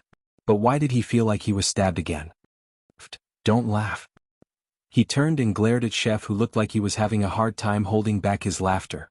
What exactly went wrong? Wasn't she only 3 years old? How could she tell at one glance that he was fake? Father Nyo, you'd better shut up. Did he have to laugh so hard that he was shaking? Believe it or not, I'll beat you up, I'll really beat you up. I Ching took a deep breath and turned to not look at Lone Moon's face that was starting to turn green. Only then did he put Xin Ing on the chair beside him. Thinking of proper business, he squatted down and looked at the extremely obedient little person in front of him. His heart ached as he rubbed her red and swollen eyes. He asked seriously, "Master? Did you have a nightmare just now? Did you dream of something scary?" Little Ing tilted her head as if she did not understand what he meant. After a while, she patted her little chest and said, "Little Ing is very brave, not afraid." I Ching smiled. "Then does Little Ing miss Big Sister?" She paused, and suddenly a hint of fear appeared in her eyes. Her head lowered as if he had poked something, and even her whole little body tensed up. She did not reply for a long time. I Ching felt a little flustered for no reason. "Little Ing, if you miss her, why don't you go back?" "No." Before he finished, she suddenly looked up anxiously as if using all the strength in her body to shout, "Not at all." With that said, she suddenly pushed Chef in front of her away and jumped down from the chair. She turned and ran quickly into the house, disappearing in a moment. I Ching was shocked. He turned back with some confusion and looked at Lone Moon, who looked equally confused. What happened to Master? Did she go back crying just now? Their expressions changed and then they chased after her. When they pushed the door, they found that it would not budge. "It's locked." I Ching subconsciously wanted to conjure a seal to cast a spell, but Lone Moon suddenly grabbed his hand. "Wait." His expression darkened. "I'll go. Little Ing is different from other children." After all, he was someone who had taken care of his niece before, and could be considered experienced. I Ching hesitated for a moment before retracting his hand. Chapter 433. Lone Moon did not use sorcery to open the door, but directly turned into a wisp of smoke and floated in through the window. He looked around but did not see Little Ying's figure, but in the middle of the quilt on the bed, there was a big bulge, shaking and moving, and from time to time there were suppressed sobs. Loneman's heart ached and suddenly had the urge to go out and beat Chef up. Bastard. What did he just say to my little princess? He clenched his fists by his side, and suppressed the urge to rush over and hug her. He stepped forward and said gently, "Why is Littling crying? Did someone bully you?" The cotton ball on the bed stiffened, the sobs stopped, but there was no response. "Can you tell Daddy if you have any grievances?" He continued to persuade. "Is it Mommy? Daddy will help you beat him up, how about that?" "No, no." A sobbing retorted immediately from under the quilt, "It's not Mommy, then who is it?" She did not speak again. "Can't you tell Daddy?" There was silence again, and after a while an even lower voice came, "Littling, can't say." Loneman's expression darkened, and he thought for a while and said, "If you can't tell Daddy, then can you tell cute little bunny?" With that said, he directly separated a trace of divine perception, and once again cast an incarnation sorcery, this time not into Shenjing, but into a snow-white bunny, and placed it at the head of the bed. "Then Daddy will go out first, you talk to little bunny." With that said, he turned, opened the door with a creak and walked out.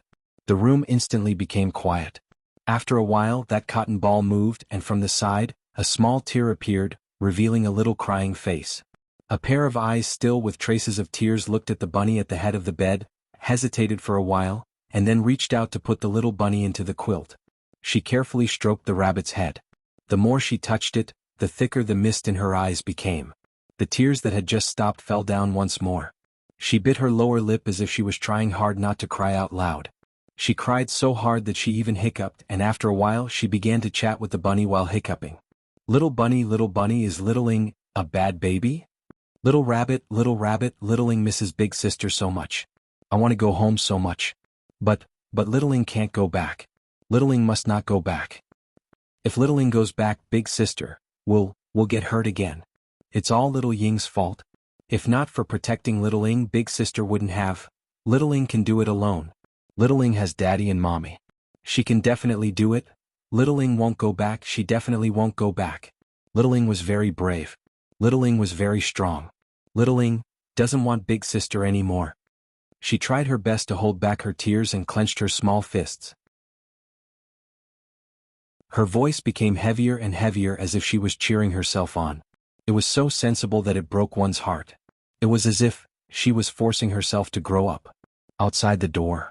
Lone Moon, I Ching, 3-year-old Shening, what exactly did she experience? To be able to force herself to leave at such a young age to protect her own family. No wonder, she was completely different from the last time. She accepted him and Chef so quickly, even when they didn't explain who they were. No wonder she didn't mention Shenjing even once these few days. No wonder she was so obedient and sensible, unlike other children.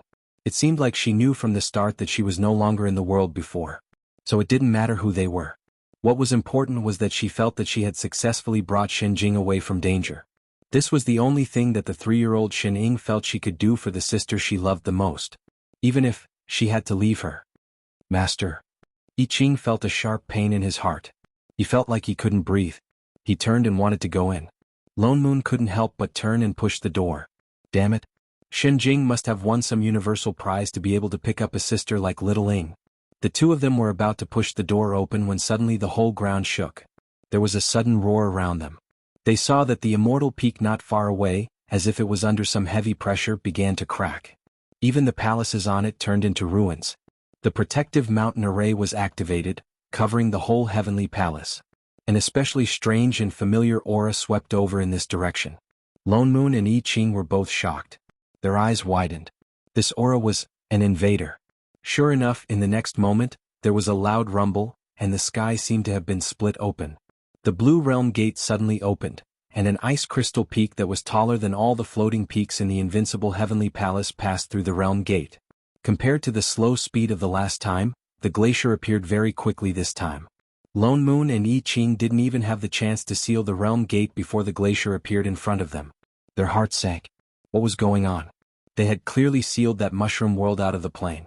Why would these invaders still appear? Unless they didn't come from that small world. Elder Lone Moon. Elder I Ching. Yu Hong suddenly rushed in. She came directly on her sword, holding a communication stone in her hand. She didn't even have time to salute before she said anxiously, "The celestial emperors from all the continents have sent messages saying that a glacier exactly like this one appeared in the heavenly palace. They're asking the sect master to come out of seclusion and help." Shit. Lone Moon couldn't help but curse. These invaders were all out this time? They were actually from all the continents' heavenly palaces. Where did they come from? They should have come along the river of forgetfulness. I Ching suddenly said. What? Lone Moon was shocked. I Ching gestured for him to look inside his sea of consciousness. Lone Moon hurriedly closed his eyes to take a look. On the plane tree that was originally golden in his sea of consciousness, white lines suddenly appeared. Like meridians, they covered the entire tree and even extended to every branch and leaf. These were originally the positions of the river of forgetfulness. Now it had turned completely white. Shorty. Lone Moon suddenly remembered. Holy shit. They're controlling Shorty. He should have thought of it earlier. Shorty went to the mushroom world with him. If even he was controlled, how could she be fine? But they were in a hurry to seal that small world.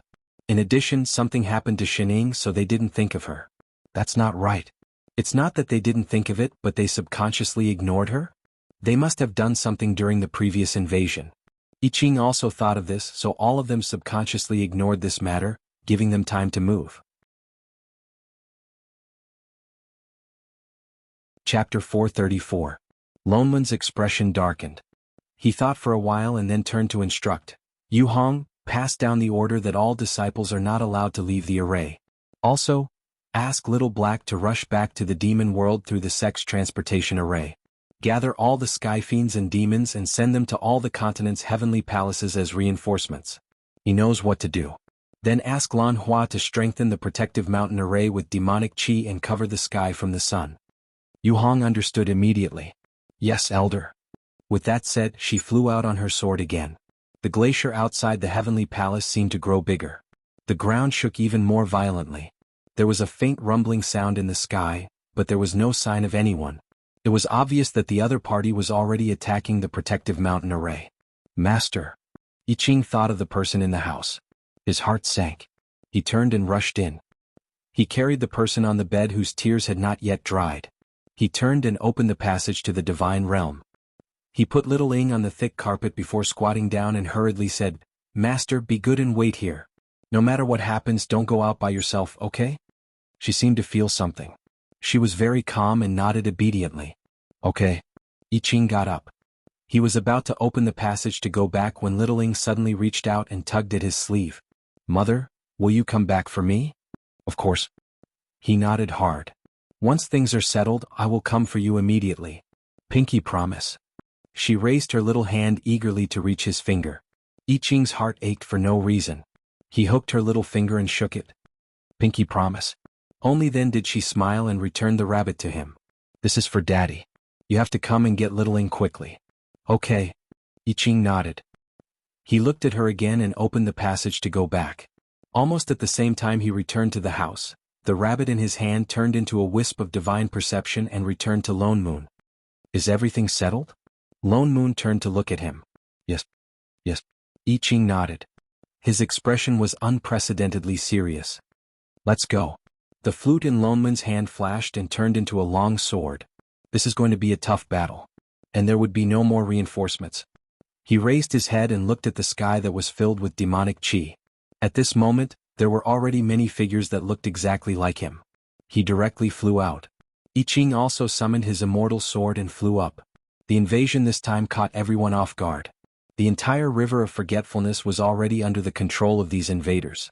Their people had already invaded every small world in this plane, and it was only a matter of time before they completely occupied and replaced it. This was a complete reversal of the previous situation. The immortal world had become the only place in the entire plane that hadn't been conquered by them. If they couldn't defend it, then the entire plane would really be theirs. And the reason why these people were in such a hurry to attack this place was also very obvious. It was because of Xin Ying, the manager, so leaving her in the divine realm was the safest.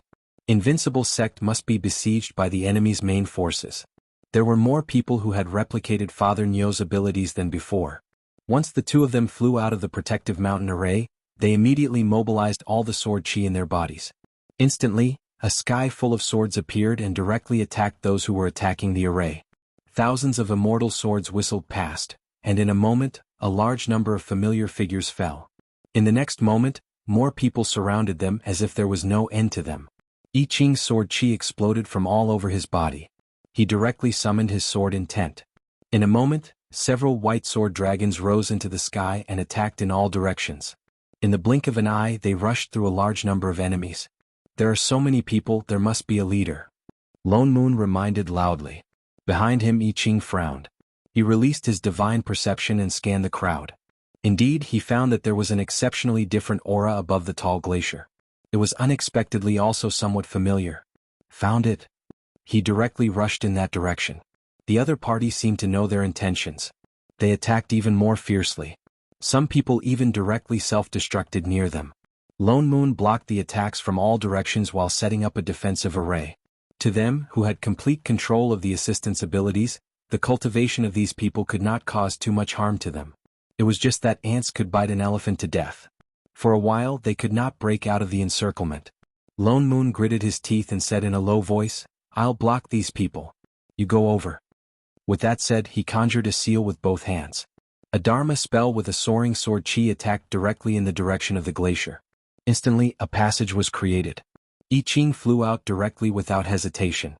In the next moment, a large number of figures appeared again. Lone Moon once again used his sword to block those people. Working together, they finally flew above the glacier. Before they could land, I Ching instantly felt a familiar sense of suppression. It was exactly the same as what he felt at the border of the immortal and demonic realm. It was as if all the abilities in his body were sealed. But this time he already knew what it was. His heart sank. In his sea of consciousness, the Taiji diagram automatically rotated. In an instant, that strange pressure disappeared without a trace. He followed the path of that energy and counterattacked. In the next moment he heard a cracking sound. Suddenly, a small crack appeared on the glacier under his feet. A voice filled with doubt suddenly rang out.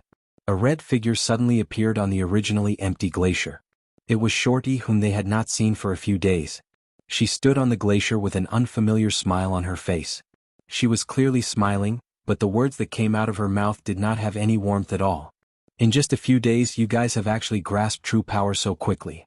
I Ching's expression darkened. He said with certainty, "An assistant from a different plane." The person's smile deepened. "It seems that my estimation was wrong. To get rid of you I might have to spend more time." She raised her hand. Instantly the glacier under her feet seemed to come alive. It turned into ice thorns and attacked I Ching. I Ching used his sword chi to cut the ice thorns. But the ice did not stop. Instead, it directly broke into many icicles.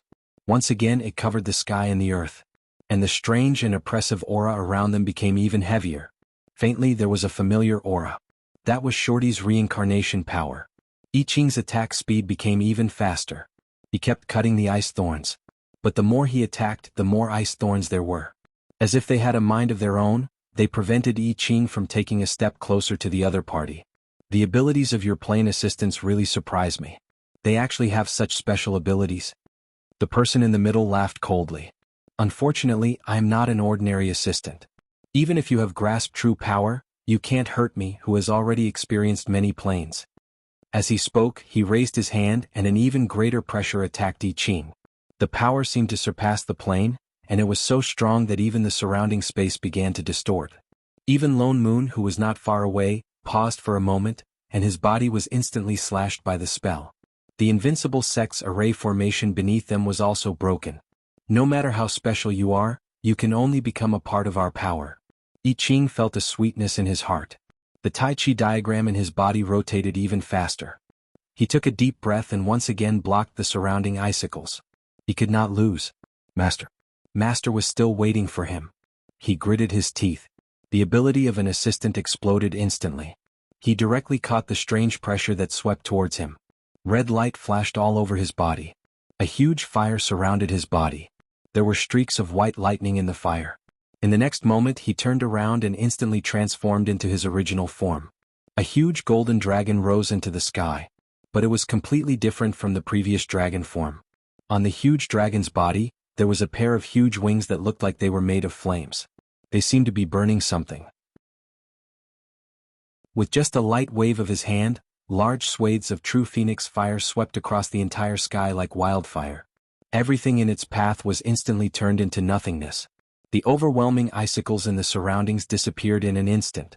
Even the imposters who looked like Lone Moon nearby were affected and turned into ashes. How is this possible? The assistant on the glacier finally had a different expression.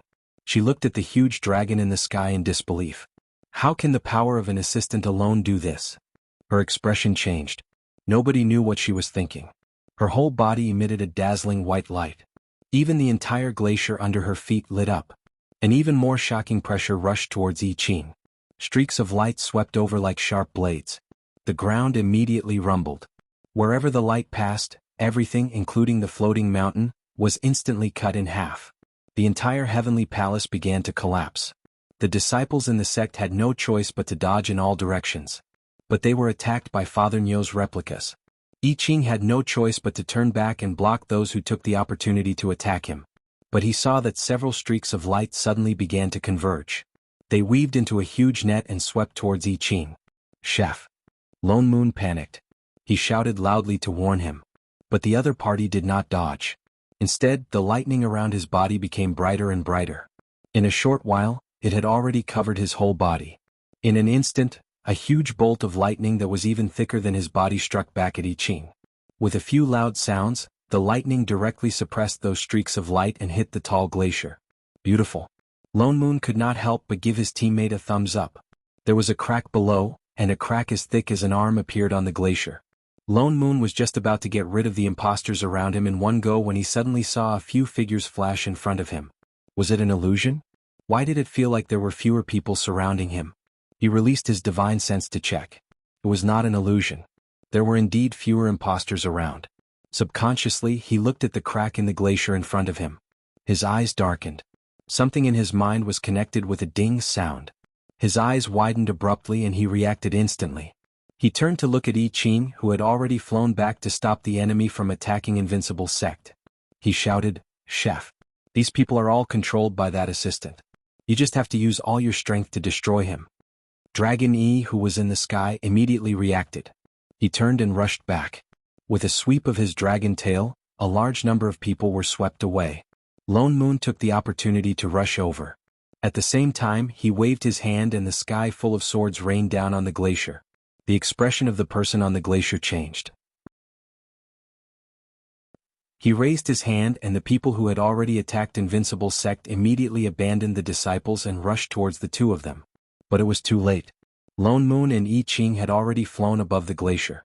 Panic flashed in the eyes of the assistant who controlled Shorty. He was naturally not afraid of dealing with one assistant, but two. He once again released that kind of white light, but it was dispersed by Chef's lightning. Yi Qing transformed back into his human form. The two of them raised their swords and rushed towards him. "Wait. Your original source is still in my body." Seeing that there was no way to escape, the person hurriedly shouted, "If you kill me, she will die too. Without the original source, your plane is also finished." Original source? The two of them who landed on the ground paused. He was talking about Short. Father Nyo. Yi Qing looked at Lone Moon. Beat him up first. Lone Moon did not listen to him at all. He put away his sword and punched the other party's face, directly knocking him to the ground. Yi Qing frowned.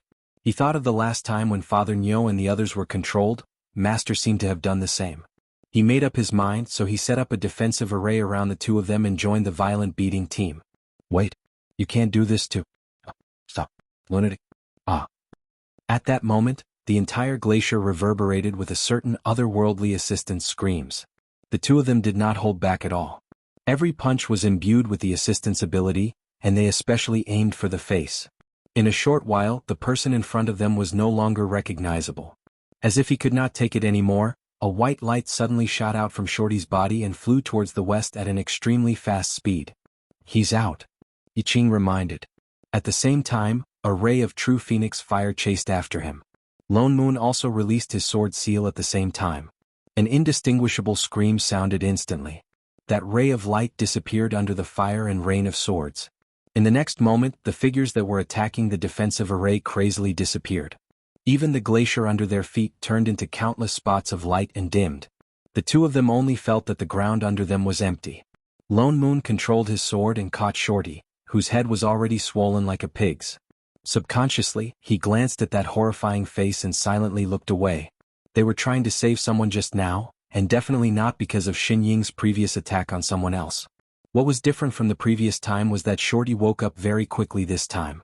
Before the two of them could fly back, her eyes moved and opened. Before she could speak, she spat out a mouthful of blood. Shorty. Lone Moon's heart sank. Were they that heavy-handed? But she completely ignored the injuries on her body. She looked around frantically. Elder, the river of forgetfulness. Don't worry, we've already dealt with that assistant. Assistant? But her eyes widened and her expression became even more anxious. She reached out and tugged at Lone Moon's sleeve. No, it's not him. The one controlling the river of forgetfulness is not the assistant. There's another scarier. The two of them were shocked. Scarier than the assistant, could it be the manager? They originally thought that only worlds without managers would invade other planes. Could it be that they actually had a manager? Master. I Ching's face paled. He immediately turned and opened a passage to the divine realm. Chapter 435. Lone Moon cast a spell to send little Shorty back to the sect, and then followed them in. The scenery in front of them changed. In an instant they were under the pitch-black night sky. They looked around and saw Xining sitting on the carpet not far away, carrying a small immortal boat. Her eyes lit up when she saw them. The two of them heaved a sigh of relief and walked over. However, before they could heave a sigh of relief, an unfamiliar male voice suddenly sounded. So you're hiding here. In an instant, an irresistible force swept towards them from behind. Lone Moon and I Ching were shocked. They hurriedly turned around with their swords, but they were still unable to block the force. They were sent flying by the force and landed heavily on the ground. In an instant their chi and blood surged and they spat out blood. The spatial passageway that had just closed suddenly opened up, as if someone had forcefully torn it open. A man in a black robe stepped in. Unexpectedly, the newcomer's appearance was very ordinary. It was an extremely ordinary face, the kind of face that could not be found in a crowd. But he exuded a terrifying aura, completely different from the two assistants before. It was as if he was suppressed by an absolute level. They could not resist at all. This was the manager of a different plane. No wonder I couldn't find her even after searching the entire small world. I have to thank you for leading the way. That's why I could find this place. The man laughed, looking at I Ching and Lone Moon mockingly. Their hearts sank. They were too careless. This person was hiding on purpose. His goal was to follow them and find Xin Ying's location. Daddy, Mommy? Littling looked confused. Her little mind had no idea what was going on. She looked at the two people who suddenly fell to the ground, got up, and subconsciously wanted to walk over. Master. Don't come over. I Ching shouted anxiously. Littling, listen and don't move. Lone Moon also hurriedly stopped her. Littling stopped in her tracks. Indeed, she obeyed and did not move. But the person opposite had already turned to look at her. The corner of his mouth curled up into a malicious smile. So you're the manager of this plane? His eyes narrowed as if a trace of disappointment flashed across them. After a while he said with some sarcasm, so weak. I thought that with such a powerful assistant, the manager would be even more outstanding. I didn't expect it to be so weak. Could it be that all the power was given to them? He seemed to have found the reason. The disdain in his eyes deepened. He looked at Xining as if he was looking at a dead person. This plane actually chose such a stupid manager. That means it's destined to be mine. With that said, he walked directly in Xin Ying's direction. Every step he took was filled with murderous intent. Even the terrifying aura around him became heavier. The entire divine realm seemed to be unable to withstand this kind of coercion. It began to shake. Even the plane tree in the middle was rustling, as if it had been sucked dry of all its nutrients. Master. I Ching used all the strength in his body to try and stop him, but he was completely unable to resist the increasing pressure on his body. He used all his strength to get up, but was once again pressed to the ground. He could even hear the sound of his inner core breaking. Master. Master. Xining. Lone Moon was also burning with anxiety, but there was nothing he could do. Not only his body, but even his primordial spirit felt like it was being crushed by someone. It looked like it was going to collapse at any time. Go, Xining. Littling still looked confused.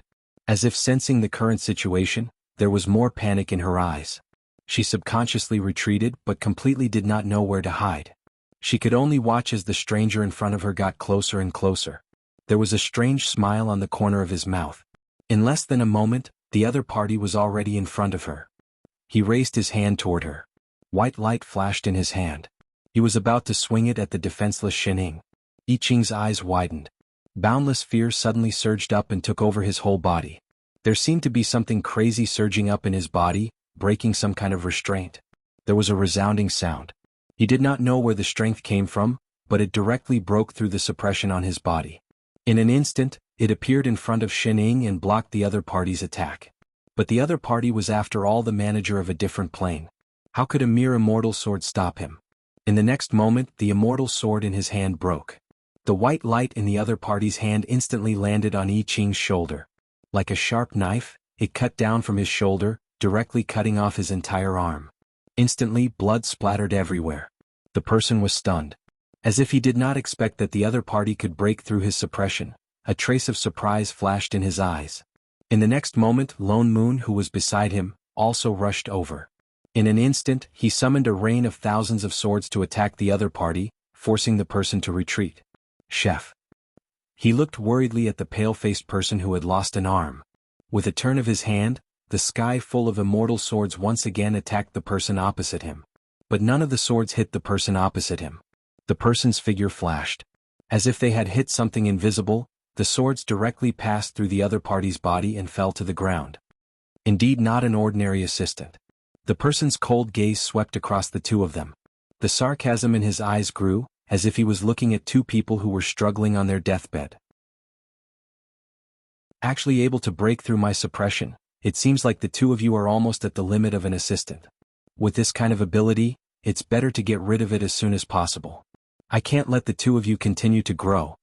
With that said, his expression darkened. Suddenly he pointed in Lone Moon's direction. In an instant, a ray of light flew out at an extremely fast speed. Lone Moon did not even have time to react. All he felt was a pain in his arm. In the next moment, the sword in his hand fell to the ground with a thud, along with his hand. The rain of swords that had been attacking the other party also stopped and fell to the ground with a clatter. But the manager of the other plane's fingers tightened, as if he was holding something. In the next moment, a few rope-like white rays of light appeared around the two of them, tying them up, who were still bleeding profusely. The other party raised his hand, and the two of them immediately flew up. The light ropes wrapped around the two of them tighter and tighter, and the huge pressure in the air became even stronger. The two of them were already covered in blood. The rays of light were like sharp blades that cut through their skin, sinking deeper and deeper. It was as if even their souls were being cut apart, and their consciousness was beginning to blur. Shining, who had not moved all this while, widened her eyes in horror. She looked up at the two people in front of her, and her body began to tremble uncontrollably. Even the little immortal boat in her hands fell to the ground. Daddy. Mommy? She reached out her little hands as if trying to pull the two of them, but she could not reach them at all. Instead, her hands were stained red by the two of them.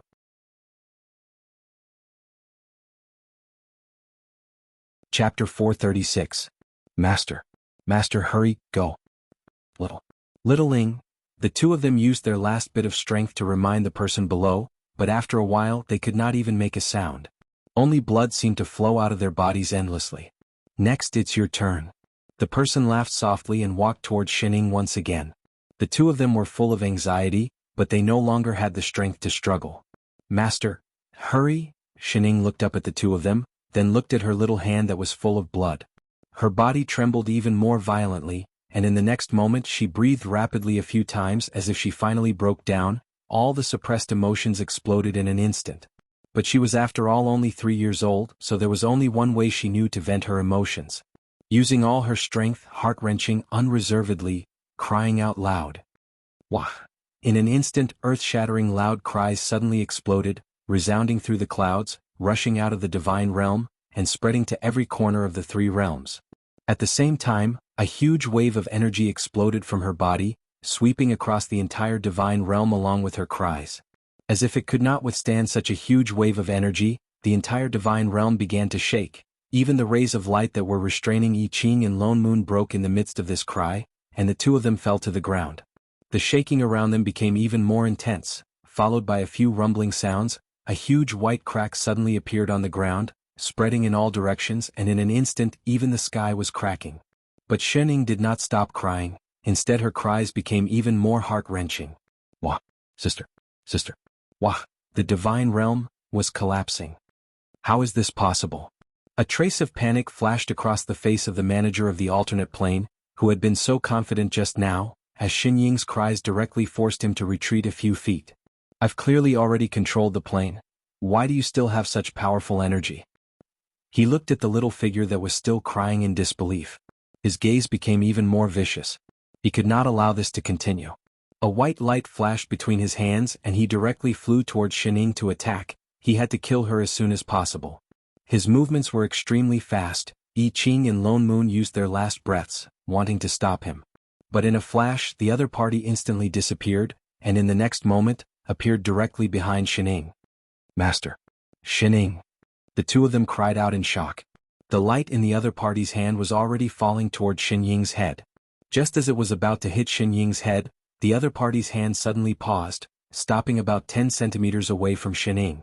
Suddenly, a slender hand appeared on the other plane manager's wrist, gripping it tightly. Unbeknownst to him, a tall and cold figure had appeared beside him. A pair of icy cold eyes were staring coldly at him. That was Xinjing. Xinjing slowly grabbed the other party's hand, moving it away from little Ying's head. It was clearly just a casual pull, but the other party was unable to resist the force, until his entire hand was twisted into a strange position. The manager was shocked. Who was this person? Didn't you hear? Xinjing's eyes turned even colder and she said word by word, is she calling her parents? After saying that, she clenched her other hand and threw a punch at her opponent's chest. The extremely arrogant manager flew out like a kite with a broken string, and after a long time, a loud thud was heard. Older sister. Older sister. Oh, older sister. Looking at the sudden appearance of a relative, little Ying's tears fell even more profusely. Like a child complaining to her parents, she hugged Xinjing's leg and climbed up on all fours. Little Ying, why are you? Xinjing lowered her head to look at the person in front of her, and her temper that was about to explode dissipated instantly. Her face that was covered with 10,000-year-old ice melted instantly. How did you become so cute? So cute? After saying that, she bent over and hugged the person in front of her, rubbing her like a precious baby. Don't cry, don't cry. Tell older sister what happened. Who bullied you? Older sister will help you kill him. Bad person. That bad person, he bullied little Ying, and also bullied dad. Older sister. She cried until she was out of breath, pointing in the direction where the person was just hit, and with great difficulty she managed to finish her sentence. Xinjing's face darkened instantly and she turned to look. At this time, the manager had already stood up, looking at Xinjing with some shock. You're a manager too. Xinjing did not answer, but her whole body exuded a kind of bloodthirsty aura. Even I Ching and Lone Moon beside her trembled. Why did it feel like Big Boss Jing was even scarier than that manager? Ha ha ha. That manager suddenly laughed maniacally. There was no panic in his eyes, instead his face was full of wild joy, as if he had encountered something great. The way he looked at Xinjing was like looking at a treasure that was delivered to his door. That's great. Ah. I originally just wanted to get this small plane. I did not think that it would actually attract another manager. And it's a high-level plane. As long as I kill you, these two planes will be mine, ha. His eyes faintly showed some madness. Xinjing's eyes narrowed. That person heard her sarcasm, but did not care at all, laughing even more confidently. Ha, do you think this is just an ordinary plane invasion? To tell you the truth, this is already the 10th plane I've conquered. I've already devoured the power of 10 plane managers. I've seen more managers than you know. Others may not be able to defeat 2 managers, but that doesn't include me. I see. Xinjing's face darkened, but her expression did not change, as if she had no interest in his glorious resume. She turned around and looked around, then placed Shening, who had already stopped crying, back on the thick carpet behind her, patted her head and instructed, Little Ying, be good, wait here for big sister. Little Ying nodded vigorously. Only then did she turn and walk away, pulling up her long hair behind her, tying it into a neat ponytail, before turning to look at the manager. Over there, the manager became even more excited, staring fixedly at the person in front of him. Ha, very soon you will also become my... Before he could finish speaking, suddenly a strong force hit him from the top of his head. He felt pain on his face, his body unsteady, and with a thud, he fell head first onto the ground. Even the power that belonged to the manager in his body was agitated, as if he could not control it and was about to break out of his body. How can this be you? His heart jumped. The next moment, his neck tightened and he was directly lifted up by someone. Xinjing's cold face appeared in front of him instantly. Chapter 437. I forgot to tell you. Xinjing said word by word, I've seen a lot of intrusive managers like you. What? He didn't even have time to think about what Xinjing meant. In the next moment, a huge wave of pain assaulted him again. Xinjing grabbed the man and slammed him to the ground. Her movements were so fast that he looked like a shadow. He couldn't even see her movements clearly. The manager's power seemed to be suppressed by Xinjing as well. He couldn't fight back at all. For a moment, the entire divine realm reverberated with the sound of someone smashing people. Even the cries of pain disappeared. It was not that the other party did not want to shout, but that he did not have the chance to. Spectator Yi Qing. Spectator Lone Moon. Suddenly he understood where Xining learned her whack-a-mole style of fighting from. Not many people would be able to learn such a method. The two slacker students were trembling in fear. The entire celestial territory was collapsing even more violently under Xinjing's crazy attacks. The original night sky was like a tempered glass plate that had been smashed. There were densely packed cracks all around and they were still falling down with a crash. Yi Qing and Lone Moon exchanged a look. Should they go and remind Big Boss Shen that this place was about to collapse? But who would go? The two of them turned their eyes away silently. 5 minutes later, a certain big boss finally stopped smashing people. She changed to using her feet to kick. What's more, she purposely kicked a certain indescribable place, accompanied by angry roars. Bullying a child, you're very proud. Why don't you try bullying another one? How dare you make my littling cry? I've never made her cry before. What right do you have to do so? If you dare to touch my littling, I'll let you know why flowers are so red. Scum. The two of them trembled again. They subconsciously clamped their legs together. Suddenly they felt a faint pain in a certain place. Xinjing continued to kick for another 2 minutes. She only stopped when a ball of light rushed out of the invading manager's body. She reached out and threw out a blue translucent box. Instantly the ball of blue light was sealed inside. And the person on the ground directly turned into spots of light and disappeared forever. Xinjing looked at the box in her hand, and her eyes darkened. Such dense management energy, it really destroyed many planes. She frowned and put the box away. Only then did she turn her head to look at the two bloody men who had finally recovered some strength. Her expression instantly turned cold. It's your turn. She walked straight towards the two of them. Instantly, the domineering aura of a manager surged towards the two of them. It was a terrifying power that was completely different from that of the previous intruder. The two of them were instantly pinned to the ground, and the energy that they had just regained was instantly dispersed. Such a powerful and terrifying power made it impossible for anyone to even think of resisting. I've told you before. She walked closer step by step, her entire body filled with murderous intent. If anything happens to littling, I'll never let you off. As soon as she finished speaking, a feeling that even her soul was being crushed spread throughout her body. She felt as if she would completely disappear in the next moment. No. A crisp child's voice rang out and littling suddenly rushed out. She opened her little hands and spread out in front of Xinjing. The pressure on the two of them was instantly relieved. Big sister, don't hurt Daddy and Mommy. Daddy and Mommy? Xinjing was shocked. Her gaze was like a knife that scraped the two of them on the ground. These two still dare to take advantage of me. #, you're courting death. As if realizing that she had said something wrong, Little Ing hurriedly tried to salvage the situation. I know they're not, but I feel that they're just like Daddy and Mommy. They're both good people. Big sister, don't hit them. Little Ing. Xinjing's voice deepened. Move away. I've already told you not to take over. Forget it, you don't understand now anyway. Move away. Once I'm done with them, I'll bring you home. Little Ing. I'm not going back. She took a deep breath as if to give herself courage. What did you say? Her little head instantly lowered, her eyes filled with tears. Little Ing is bad. She always causes Big Sister to get hurt. I'm not going back. If I don't go back, Big Sister won't get hurt. Xinjing was stunned.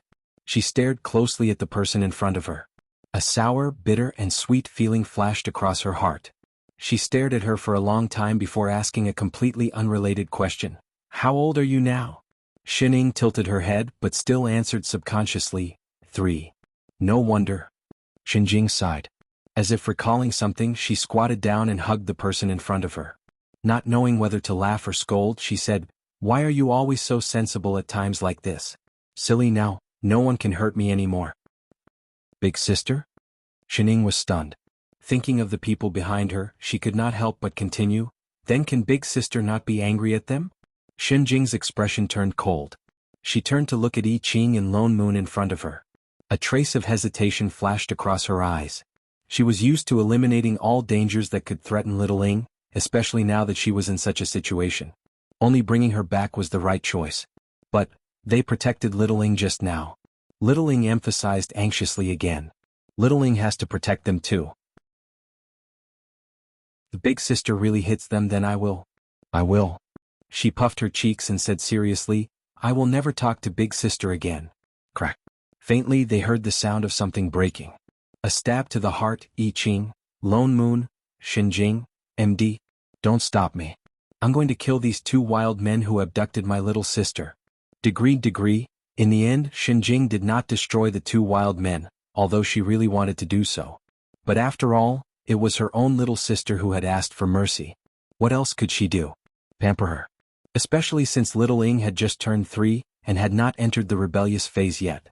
She really could not refuse. Glancing at Little Ing, who was nestled in her arms and had already fallen asleep from exhaustion, she sighed. She casually brought up a light screen and tapped on it. In the blink of an eye, the divine realm that was originally riddled with holes and on the verge of collapse began to recover rapidly. As if a scene was being replayed, the collapsed sky and ground began to fill up again. The cracks that filled the sky slowly disappeared. In less than half a minute, the surroundings were as good as before. Shinjing tapped on it again. The divine realm that was originally dark instantly turned into a green grassland. In the middle of the grassland there grew a plane tree that covered the sky. Only the branches were a little withered as if it was sick. Because Shinjing thought it was too dirty, I Ching and Lone Moon, who had been healed by her, looked at that plane tree worriedly. Chapter 438.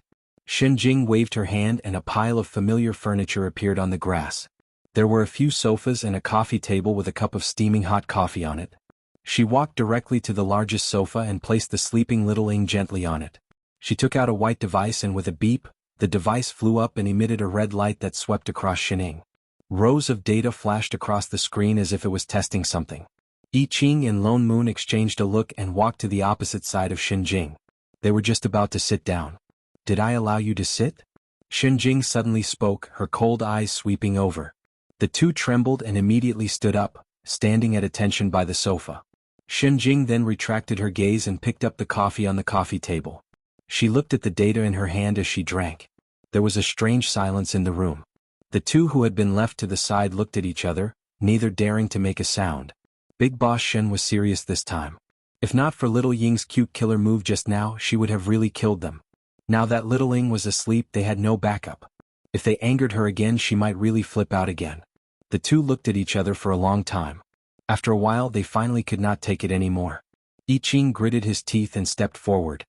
He cupped his fists and said, Senior Shin, may I be so bold to ask, what did Master experience when she was young?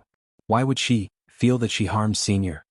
Shinjing then looked up, her cold eyes sweeping over and then back at the person on the sofa. Something flashed across her eyes. After hesitating for a while, she sighed and said, It's all a long time ago. Since you're the person Xining likes, you'll be hers sooner or later.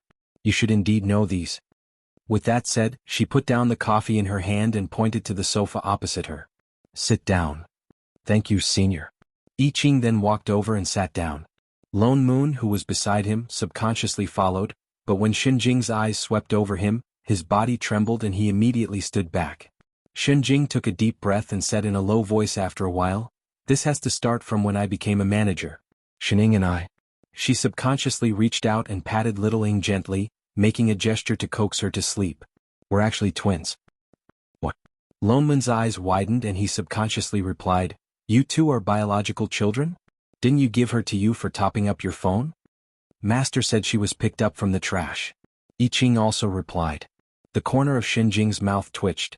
Her cold gaze swept over them once again, instantly freezing the two of them. Are you guys blind?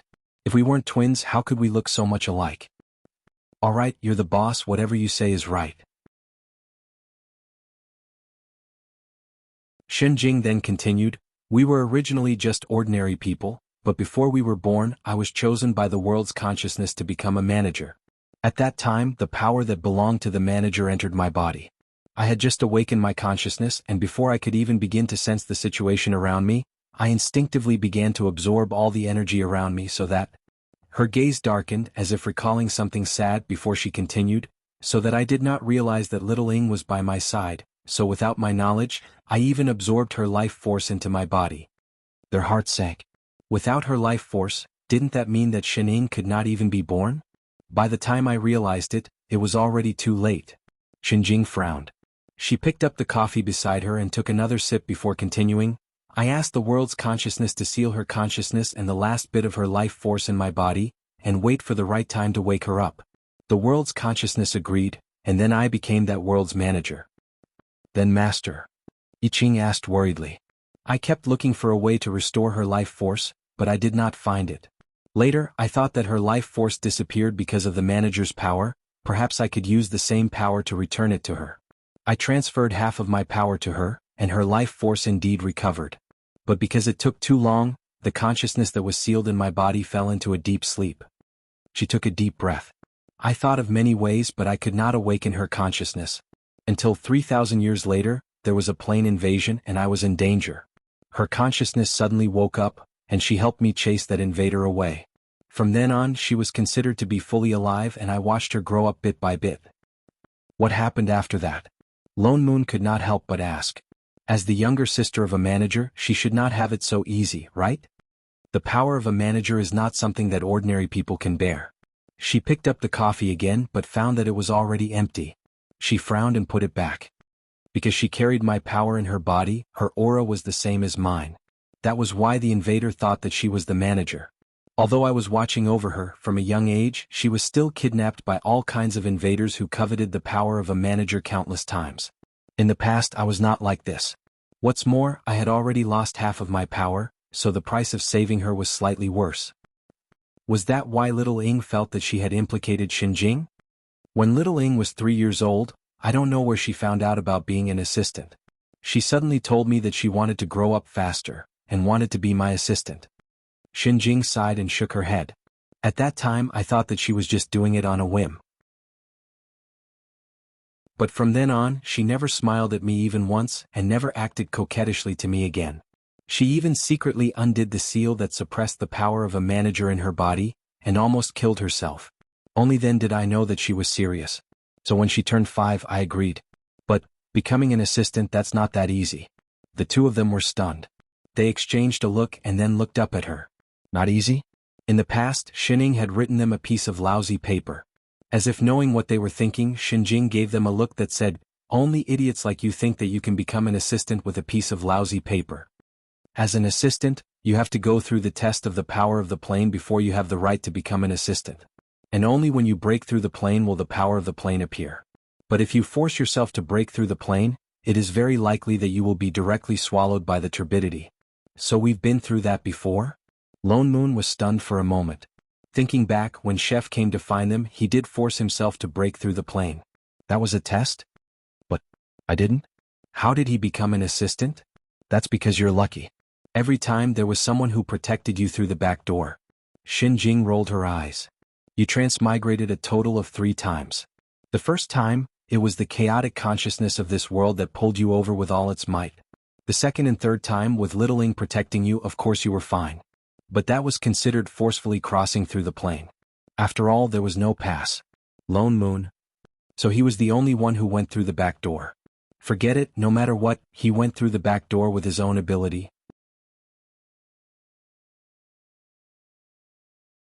Chapter 439. Then Master, how did you become an assistant? I Ching continued to ask. Before I had absolute power, I could never agree to let Little Ing do something like crossing planes. So I thought of a compromise. Xinjing continued, when she was 5, I left her on the mother planet of the insect clan. That place was close to the border of the plane, there were remnants of plane power, plus the high combat power of the insect clan. It was the best training ground for her. Little Ing did not let me down. In less than 5 years she completely controlled half of the manager power I left for her, and became a real plane assistant at the age of 15. She was basically in charge of everything in the plane. Invasions that were not manager level did not require me to do anything. As if thinking of something to be proud of, Shinjing smiled. From then on, there were fewer and fewer invaders who had designs on our plane. It was probably because they sensed that Little Ying's power was getting stronger and stronger. As a result, she didn't have many opportunities to practice her skills. She basically relied on beating up those invaders to improve her abilities. But after Little Ing turned 25, there were no more invaders in the entire plane. Little Ing became stronger and stronger, and more she felt that ordinary invaders could not hurt her at all. Especially after the appearance of Sky Splitter, it was unknown where she learned to be so dispirited, but she began to slack off. Of course there was no need to tell these wild men. The two listened quietly to Shinjing. Only then did they understand why the 3-year-old Shining would think this way, and why Shinjing would fly into a rage when she saw Shining was hurt. Because during the most difficult days, they were each other's only support. She had never thought that Shining, who was so strong, would be constantly in such a dangerous situation when she was young. Only by working hard to strengthen herself could she survive. So from the age of 3 she forced herself to be brave, to be determined, to grow up. For a moment, the three of them were silent. Until the testing machine beside them beeped, signaling the end of the test. It was only then that Shinjing seemed to wake up. She took the white device floating above Shinying's head and looked at the light screen in front of her. After a while she said, "It's really like this." With that said, she turned and glared at the person sleeping soundly on the sofa. "This idiot. Senior, have you found out the reason why Master went into hibernation several times?" Yiqing asked anxiously. Lone Moon also looked over nervously. "Yes, I guess so." Shinjing nodded and turned off the light screen in front of her. "I just said that half of my abilities are in her body. Although that was half of my power a long time ago, it's nothing compared to now. Is it because of this energy that Master fell asleep? Half of it is. The other half is due to overexertion." She glared at the person in front of her with some dissatisfaction before continuing to explain. After Shining took over this plane, she was already the real manager. Due to the fact that she had doubled the power of the plane, her strength had long since surpassed mine. Therefore, her body naturally repels the foreign energy that remains in her body. "That's why Master." Yiqing frowned. "Then why don't you cleanse this energy?" She asked his question directly and sighed helplessly. "It should be because you're afraid that I'll be angry. She's my little sister, and now she's the manager of this world, which means that she has nothing to do with the previous plane. She kept this half of her power so that she can keep the last trace of connection with me." She turned to look at the person on the sofa again and touched her head. Even if she was repelled and fell into hibernation, she didn't want to make her angry. What a silly girl. Where did her education go wrong? How did she teach such a stubborn and intelligent little sister? Would it kill her to ask her? "Senior Shin, then can you please take the ability in Master's body?" Yiqing asked tentatively. "You don't have to tell me that." Shinjing interrupted him and gave him a look like she was looking at an idiot. "She's my own little sister. I don't need a wild man like you to remind me. I'll spoil her myself." If it weren't for the two of you acting smart and keeping the plane passage closed, I wouldn't have found out about her situation so late. She only rushed over when Little Ying's crying unconsciously broke the plane seal. Yiqing, who thought he was smart, Lone Moon, who thought he was smart, the two of them lowered their heads at the same time. Although they weren't the ones who sealed the plane, whatever the big boss said was right. Shinjing harumphed coldly once more before turning her head and reaching out her hand to touch Shinying's forehead. Instantly, a familiar wave of energy, as though it had finally found its place, rushed towards her joyfully. In less than 5 minutes, it had all returned to her body. And the body that was originally lying on the sofa suddenly began to grow bigger. The figure that originally occupied 1/3 of the sofa, instantly occupied the entire sofa. But there was still a familiar yet strange childishness between her brows. "Isn't this the 15-year-old Shining?" Lone Moon could tell at a glance. He originally thought that she would recover directly, didn't expect that she would only return to 15 years old. "I've said it just now, that half of my energy is only half the reason." Shinjing gave them a look as if they were deaf. The excessive consumption of opening up the plane previously still needs to rest. Then Master, when will she recover? I Ching asked. Shen Jing seemed to think of something and raised her eyebrows. This should be very soon. Before she finished speaking, the person on the sofa frowned and suddenly woke up. The moment he opened his eyes, he saw Shen Jing, who was sitting beside him. His sleepy face turned pale in an instant, and he exclaimed in horror, "Sis?" The next moment, her whole body seemed to be electrified. Her whole body shook and she stood up with a whoosh. Because she got up too quickly, she even knocked into the coffee table in front of her with a bang. She subconsciously wanted to rub it but resisted the urge. Her whole body stood ramrod straight like a pencil, and she opened her mouth to answer, "I've finished my homework and work." Really? She was definitely not lazing around and sleeping. I Ching, Lone Moon, Shen Jing, what kind of god-level conditioned reflex was this? Shen Jing frowned and instantly switched to the cold queen mode. Indeed, the grown-up little Ing was not cute at all, especially this one who hid the furthest from her during the rebellious period. Only then did Shen Ing see Chef and Father Nyo at the side. She stiffened for a moment as if she just remembered where she was. "Sister, you are now?" Shen Jing glanced coldly at this not-cute sister and leaned back on the sofa before saying in a low voice, "I've already helped you deal with that invading manager. I've taught you for so many years, you can't even deal with a few small things, and you still have the cheek to cry and ask me for help. All these years, where exactly have you learned?" Shen Ying's expression darkened and she directly lowered her head like a child who had done something wrong. "Sister, I was wrong. What's the use of just knowing that you're wrong?" Shen Jing's expression did not soften at all. "If I knew you would be like this, I would not have agreed to let you take over this plane. If there's a next time, I can't be bothered to care about you." "All right, sister, I understand, sister. This plane is your own choice, I can't interfere too much. You're on your own." With that said, she directly opened the plane gate and went back without looking back. I Ching, Lone Moon, who exactly was that person who hugged little Ing and called her sweetheart baby just now? Suddenly, he understood where Shen 15's awkward and venomous nature came from. Without a doubt, this was definitely a pair of 100% real sisters. Oh.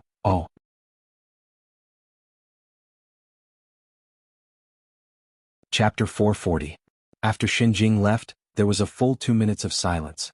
The three of them finally relaxed as though they had agreed to it beforehand. They all heaved a huge sigh of relief and Lone Moon directly sat down on the sofa. Scared to death. She finally left. Boss Shen was much scarier than the invader. "Master." I Ching stepped forward with a worried expression. He looked Shen Ying up and down. "Are you all right? Did the intruder hurt you?" As he spoke, he was still worried as he pulled her hand to feel her pulse. Shen Ying blushed. Her heart warmed. Was her boyfriend so worried about her? He was a qualified boyfriend. He deserved some encouragement. Thus, he tried to put on a smile and said seriously, "He's just an invader. I've seen many of them. How could he hurt me?" As she spoke, her cold gaze swept over the person in front of her. Remembering the injuries he had just suffered, she felt a little heartache, so she added, "Speaking of which, you've already grasped the true abilities of an assistant. How could you be so stupid as to get beaten up by an intruder?" Even Chef was looked down upon. Lone Moon couldn't help but laugh out loud. Shen Ying's gaze swept over. What right does another beaten dog have to laugh at others? Lone Moon. Hit +1 inch, hey. Lone Moon's mouth twitched. He couldn't help but say, that invader is the manager of another plane. He's the one who destroyed 10 planes. At least we held on for so long. What's more, who was that crying and calling for her parents just now? Shen Ying's face paled. She seemed to have just remembered. She froze. Although she didn't have a deep impression of going back to 3 years old, she still vaguely remembered some of it. The reason why Big Sister suddenly appeared here seemed probably, really because she called her over. Her face darkened. So shameful. So embarrassing. She actually called for her parents to save her. This was definitely the biggest black mark in her 15 years. What to do? She embarrassed herself in front of her subordinates. Shin Shiwu panicked inwardly. Her face was still as cold as a mountain. She turned her head and said seriously, "Next, we have to solve the problem of the invader." Lone Moon, I Ching. He was trying to change the topic, wasn't he? She didn't even dare to look at him. "Master, what's the problem?" I Ching heaved a sigh of relief and let go of her hand, giving his master a way out. "Naturally, it's about those small worlds." Shen Ying hurriedly opened a light screen. She didn't know if it was intentional, but it happened to cover her face. Very good, he had successfully changed the topic. Forel? She pointed at the plane tree in front of them, her expression still cold.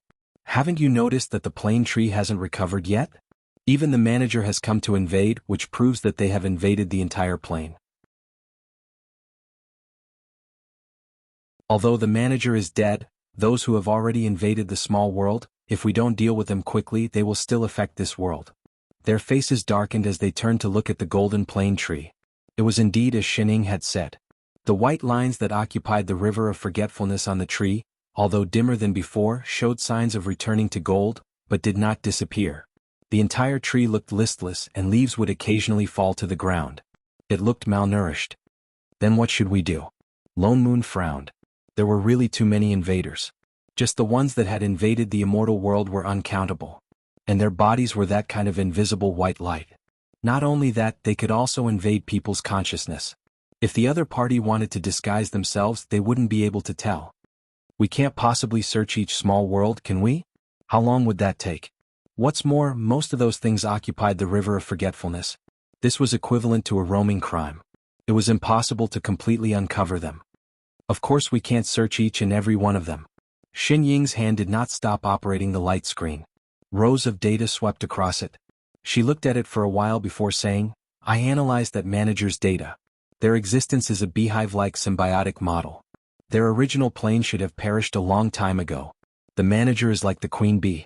Now that he's dead, the other invaders won't be able to survive for long. They'll slowly disappear as well. However, this might take decades to centuries. So long. Lone Moon was shocked. He was a little anxious.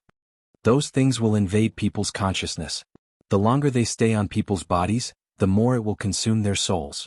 If it was an immortal or a cultivator, it would be fine. They might be able to hold on for hundreds of years. But if it was a mortal, the other party's soul would definitely dissipate. That's why I said we have to solve it quickly. Shining turned off the light screen and took a deep breath. Fortunately, most of them invaded the small world from the river of forgetfulness. It hasn't been long. Their auras haven't disappeared. I should be able to track them. Let's try to clear them all at once. As she spoke, she reached out and pressed her hand on the tree trunk. Chef, who had been silent all this while, suddenly stepped forward and held her hand. Master. He looked at the person in front of him worriedly. He said with lingering fear, Why don't, let me go first? Shenjing said that her body had not fully recovered. He was really afraid that something unexpected would happen. Shining faltered. She tilted her head and said, But you're not a manager. You can't control the entire plane. I Ching turned to look at the tree in front of him. For some reason, a strange feeling flashed across his heart. It was as if he could do it. I'll just try once. All right. Shining then stepped back. He stepped forward and pressed his hand on the tree trunk. He closed his eyes. Suddenly, something emanated from his body. Compared to the assistant's ability earlier, it was much gentler this time. For a moment, the whole tree rustled as if it was responding to something. In a short while, the whole tree began to emit a golden glow. It became brighter and brighter. Even the surrounding grass seemed to be dyed gold. Suddenly, spots of white fluorescent light floated out of the tree. Like snowflakes, they spread out in all directions. The white patterns that occupied the river of forgetfulness on the tree also slowly disappeared. It returned to its original golden color. In less than 10 minutes, the originally withered tree seemed to have regained its vitality. Even the leaves that had fallen to the ground floated up and returned to the treetop like a playback. After another 10 minutes, the drifting white fluorescent light became lesser and lesser, until it completely disappeared. At this time, the plane tree had completely returned to its original state. I Ching then opened his eyes and retracted his hand. He didn't know if it was an illusion, but he felt that the plane tree was stronger than before. Good job, Chef. Lone Moon was also shocked. He had thought that he was only worried about Shining. He didn't expect that he really chased all the invaders out. I didn't expect you to have such an ability? Just by looking at the floating white light, one could tell how terrifying the number of intruders was. Although he had completely grasped the assistant's power, he really did not have the confidence to do this. Tell me, how did you do it? I don't know either. I Ching looked at his palm in a daze. The moment he touched the plane tree, he just did that subconsciously. Then those invaders disappeared. It was as if it was instinctive? Forget it. It's fine as long as it's settled. Lone Moon didn't mind. As he opened the transportation tunnel, he said, "Let's hurry back. I don't know how the sect is doing."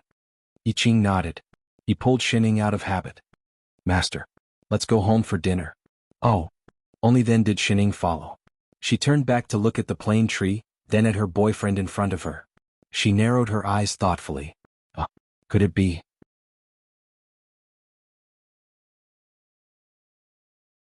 Chapter 441. Invincible sect suffered a huge loss this time. Apart from the back hall and a few remote side halls, the entire heavenly palace was completely destroyed without exception. More importantly, many disciples were seriously injured, and some even injured their foundations. It would be difficult for them to improve their cultivation in the future. All the heavenly palaces were damaged, and more seriously. After Lone Moon returned to the sect, he joined in the post-war recovery work. For a few days he was so busy that he was nowhere to be seen. Shining and I Ching, on the other hand, had nothing to do in the back hall. Perhaps because he felt that he could not count on these two, Lone Moon did not even have the desire to grab them. Shining did not know if it was because she had just recovered, but ever since she ate a lot on the day she came back, she ate less and less. From 5 meals a day she slowly reduced to 3 meals a day. But she slept longer and longer, sometimes she would doze off while eating. I Ching was very worried at first, but after a few days he realized that she was not hibernating, but simply wanted to sleep after eating, so he relaxed and let her be. But every time she was sprawled on the table, he carefully carried her back to the room. After this happened many times, there would inevitably be a few times when Shining would wake up in the middle and look at him strangely. I Ching vaguely felt that something was wrong, but he could not figure it out. But since then Shining always asked him the same question. "Chef, take off your pants, I won't laugh at you." "Chef, take it off, my sister did not kill you that day, maybe you are fine." "Chef, the weather is quite hot today, how about I help you take off your pants to cool down?" "Chef, take it off, I just want to take a look, okay?" "Chef, don't go back tonight, sleep with me, the kind where you take off your pants." I Ching, chef, who was a beginner, shivered. With a master who wanted to take off his pants all the time, what should he do? It was quite urgent, cooking and waiting. But every time she looked serious and serious, like she could not be more serious. Every day she thought of all kinds of ways, staring at his pants. She was just short of forcefully pressing him onto the bed. Shining, every day he secretly carried her to the bed, secretly kissed her many times but never made a move. I'm sure. He must have been beaten up by Big Sis before. There's a shadow in his heart. How pitiful. Shen Ying's behavior continued for half a month. She watched as a certain someone became more and more impatient and was about to make a move. I Ching had no choice but to take a step back. With some trepidation he said, "Master, if you're willing, when Father Nyo is done with his work, we'll get married, how about that? After we get married, Ha." Shining paused. Get married, get married." Her face turned red. Was her boyfriend asking her for a title? However, it didn't seem impossible. As the saying goes, falling in love without the purpose of marriage is a hoodlum. All right. She thought for a moment and nodded hard. Then she climbed down from Chef's body and let go of the hand that was still holding onto her pants. "I won't be a hooligan." I Ching. "Wasn't it just now? Then tomorrow morning I'll go and discuss it with Father Nyo." I Ching immediately stood up from the bed. "Rest early, master." After saying that, he quickly walked out as if he was escaping, but his footsteps were especially messy, as if he would fall if he was not careful. Until he walked all the way out of the courtyard. The emotions that he had been suppressing finally exploded. His heart sounded as if it was about to explode. Huge ecstasy spread throughout his body. Instantly he could not stand properly. He squatted down to cover his slightly hot face. The corner of his mouth turned up in an arc that he had never seen before. Was he dreaming? Master really agreed. Before Chef went to find Father Nyo, he took the initiative to come over. As if there was something, he rushed over early in the morning. Glancing at the table that was filled with breakfast but no one was sitting, he turned to look at I Ching, who came out of the kitchen. "Chef, where's Shining? Is she still not awake?" "Not yet." I Ching replied casually. Master had been waking up later and later these few days. "What time is it already? She's still not up. Was she planning to eat breakfast and lunch together?" The corner of his mouth twitched. Subconsciously, he walked towards the house. "I have something to discuss with her." He walked to the door but suddenly stopped. As if remembering a certain someone's temper after waking up, he raised his hand and did not knock. I Ching also walked over. Just as he was about to speak, the door suddenly opened from the inside with a click. Xining, with her messy hair, looked up and glanced at the two of them. Waving her hand in greeting, she said, "Morning." "What morning? It's almost noon." Lone Moon subconsciously retorted. I Ching, who was at the side, stiffened. He stared straight at the person in front of him, his eyes widening. He stepped forward and said anxiously, "Master, you..." "Chef, I'm so hungry," Xining said directly. I Ching was stunned for a moment. Subconsciously he said, "Breakfast is ready." Lunch was almost ready too. "All right, I have something to discuss with you." Lone Moon grabbed Xinying's hand and dragged her to the table like a sack. He did not know if it was an illusion, but he felt that Xinying seemed to be heavier. It was definitely because she had eaten too much these few days. Lone Moon sat down at the table and looked at the person opposite him who had already started eating her buns. Then he glanced at Chef, who was handing her buns. After hesitating for a while, he said in a low voice, "There's a problem that I've been thinking about for a long time." This time, the invincible heavenly palace suffered heavy losses. A few of their disciples were seriously injured. Those were invaders after all. It's normal for them to lose. All in all, they were implicated by us. Those people came for them. He sighed and frowned before continuing. "There will be more and more such things in the future. I'm afraid that when the time comes, so I'm thinking if it's time for us to let go." The master and disciple were stunned for a moment. They looked up at him together. What did he mean? "I don't want the sect that we built up to be involved in the plane's affairs every time. It was their responsibility to protect this plane. There was no need to drag Invincible Sect into this. He could not guarantee that he would be able to protect them every time. In the current immortal realm, even without us, Yu Hong, Lan Hua and Little Black are enough to protect this sect." "Have you thought it through?" I Ching asked. Although this sect was built by the three of them, in reality, the entire sect was almost pulled up by Lone Moon alone. At most, they would only come out occasionally to support the sect. Lone Moon nodded. Ever since the invasion this time, he had understood that protecting a plane was not as simple as it seemed on the surface. They could not watch Invincible Sect all the time. Moreover, in those 3,000 years, didn't they do very well? "I'm not saying that we will leave directly. It's just that in the future, we will try not to interfere with the sect's affairs." The master and disciple exchanged a look. After a while, Xining replied, "Oh." Lone Moon's mouth twitched. What did she mean by "oh"? I Ching immediately explained, "You can decide. Master and I have no objections." "All right, then it's settled." Lone Moon looked at Xining. Yu Hong was in charge of the sect for 3,000 years. It's most suitable for her to hand Invincible Sect over. I'll make arrangements now. In a few days we will hold the inauguration ceremony. Xining, you can officially pass the position of sect master to her. "Me?" Xining paused and tilted her head. "That's right." Lone Moon nodded. Then he thought of something and glared at her. "Don't tell me you've forgotten that you're the sect master." "Oh."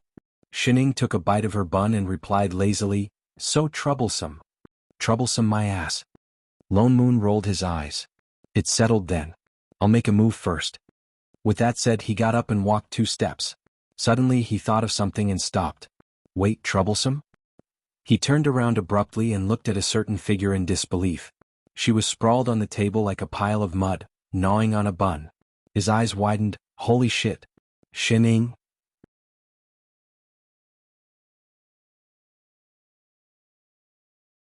Chapter 442. "Hey Father Nyo." Xining waved her hand out of habit.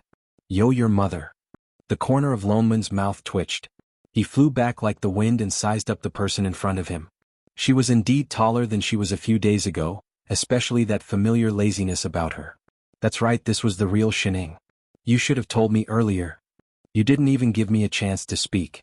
Xining chuckled and handed a bun over. "Want some? Eat your sister." Lone Moon snatched it away and stuffed it into his mouth as if to vent his anger. He looked like he was going to eat someone up, but his eyes scanned the person in front of him worriedly. "When did you recover?" "Just now." She was just sleeping. "Completely fine?" "Yeah. He was fine anyway." "It won't shrink again?" It's very difficult." Lone Moon stared at her for a long while before heaving a sigh of relief. "It's good that you've recovered." She had thought that it would take her a few more years. She hadn't expected it to be so soon. Although it was a good thing that the Cheat Shin could recover, why was he so unhappy? Especially when he thought about how he would never be able to see Little Ling again, he hated this cheater in front of him even more. If something like this happens again, can't you inform us earlier? If it happened a few more times, they really wouldn't be able to handle it. Don't mind the details. Details my ass. He took a few deep breaths and suppressed the irritation in his heart. The matter of the succession has to be carried out quickly. He could not drag the invincible sect down with him. Don't you have anything to say? In any case, you are the sect leader. There is one. Shining put down the bun in her hand and said seriously, Father Nyo, if you don't care about invincible sect anymore, then in the future, will you still give us our living expenses? Lone Moon, I Ching, scram. As for the matter of passing on the position, Lone Moon had thought that it was just a matter of passing on the legacy of the sect. He did not expect that Yu Hong would be so unwilling to accept the position of the sect master. No, it wasn't just Yu Hong. The entire sect was adamant. Elder Lone Moon, are you testing me? No matter what, I will never accept the position of sect master, and no one in the sect will either. Elder Lone Moon, in my heart, there is only one sect master in invincible sect. Alive, we are sect master's disciples. Dead, we are sect master's disciples. Now that sect master is still around, how can we replace him and go against our superiors? Elder Lone Moon, you don't have to persuade me anymore. As long as I'm a disciple, I'll always be the sect master's disciple. Elder Lone Moon, if I've done anything wrong, please punish me severely. But please don't put me in an unjust, disloyal and unfilial state. Yu Hong spoke righteously and with a serious expression. She was just short of making a heart demon oath. Most importantly, the surrounding disciples were nodding their heads in agreement. They even frequently cast him condemning gazes. Lone Moon, F***CK, what did he do? He just wanted to pass on his position. Hey, wasn't this a very normal thing in the immortal sect? They all looked like they would go to hell if he asked them to change their sect master. Where did they come from? After so many years, he didn't create a sect, but an evil cult. In the end, Lone Moon compromised and settled for the next best thing. Instead of choosing a new sect master, he would choose an elder. She would take over his and Chef's duties, but she would also manage the entire sect. In any case, Shining was just a mascot. This time, she accepted without hesitation and promised that she would do her best to make invincible sect flourish. Lone Moon. Do you guys have some misunderstanding about a sect master? And what was with this feeling of grievance? In the end, Lone Moon still chose the two guardians. Yu Hong was the left guardian and she was in charge of everything in the sect. The right guardian was Siyu. She was in charge of teaching the disciples. After Siyu returned from the lower realm, she seemed to have gained new enlightenment. Not long ago, she successfully went through the tribulation and her cultivation level rose to young emperor. She was also the first among this batch of disciples to ascend to emperor. As for Lan Hua, given that he had paid rent for so many years and had contributed the most during the reconstruction of the Heavenly Palace, Lone Moon waved his hand. He finally settled his residency problem and officially became a member of Invincible Sect, the kind that did not have to pay rent. Lan Hua was so excited that he emptied his storage bag. This time it was not because he was being kind. He did it willingly. It was not easy to get a foreign residency. Actually, he had stayed in Invincible Sect for so many years not only because he was used to it, but also because there was no place in the entire immortal realm that could provide him with all kinds of materials for alchemy, talismans, and weapon arrays. Because the entire sect was made up of body cultivators, no one had any use for those materials and no one fought with him for them. Moreover, he had a good friend like Radish. He could grow all kinds of immortal herbs and find all kinds of weapon refinement materials. As an all-round cultivation maniac, where else could he find such a good place? Only a fool would leave. That was why Lan Hua had made up his mind to stay here a long time ago. After thousands of years of hard work, he finally became a member of Invincible Sect. Life was perfect, but he seemed to have forgotten that every once in a while Lone Moon would rob his storage bag. That was the fact that he was still a pauper. Because of the change in duties, the original inauguration ceremony became a promotion ceremony. In addition, there was the matter of Siyu suddenly becoming an empress. Lone Moon decided to do these two things together. All the continents were still very respectful. Although all the heavenly palaces suffered losses in the previous invasion, they all came. Under the witness of everyone, Lone Moon passed the position of elder to Yu Hong and Siyu. He also announced that he would retire behind the scenes. He also passed the jade flute that he had used for many years to Yu Hong as a keepsake. From then on, he really did not care about anything related to Invincible Sect. Even the account books were thrown out. He let go completely. Shining looked at the pastries that were being emptied very quickly. She quickly took the last 2 pieces and finally expressed her objection. Father Nyo, why don't you take the account books back? What? Lone Moon turned and glanced at her. He thought of something and said with some relief, now you know how difficult it is to manage a sect. So now you feel sorry for me? Air. Shining looked at the empty plates on the table. No, she felt sorry for the pastries. You don't have anything else? Lone Moon, who usually disappeared for days, had been sitting here for a long time. Lone Moon was stunned. He looked at Shining and then at Chef beside her. Suddenly he thought of something. His mouth twitched and he said in a disdainful tone, don't tell me the 2 of you think I'm interrupting your public display of affection. That's why you want to chase me away? Guys who only cared about the opposite sex. Indeed, a grown girl cannot be kept at home. That's right, Chef. He thought of something and turned to look at Chef. I forgot to ask you. A few days ago, you suddenly sent me a message saying that you had something to discuss with me. What was it about? I Ching's face paled. The hand that was pouring tea trembled and the tea spilled out. A look of panic flashed across his face. He said anxiously, nothing. Lone Moon was stunned. You didn't sound like it that day. Didn't you say that it was about you and Shin? Father Nyo. He suddenly interrupted loudly. The panic in his eyes deepened.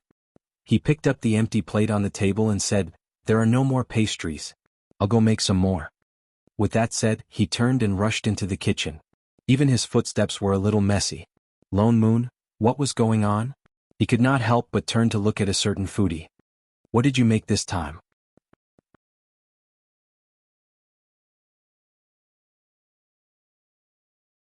Chapter 443. Huh. Shining was stunned. What has it got to do with me?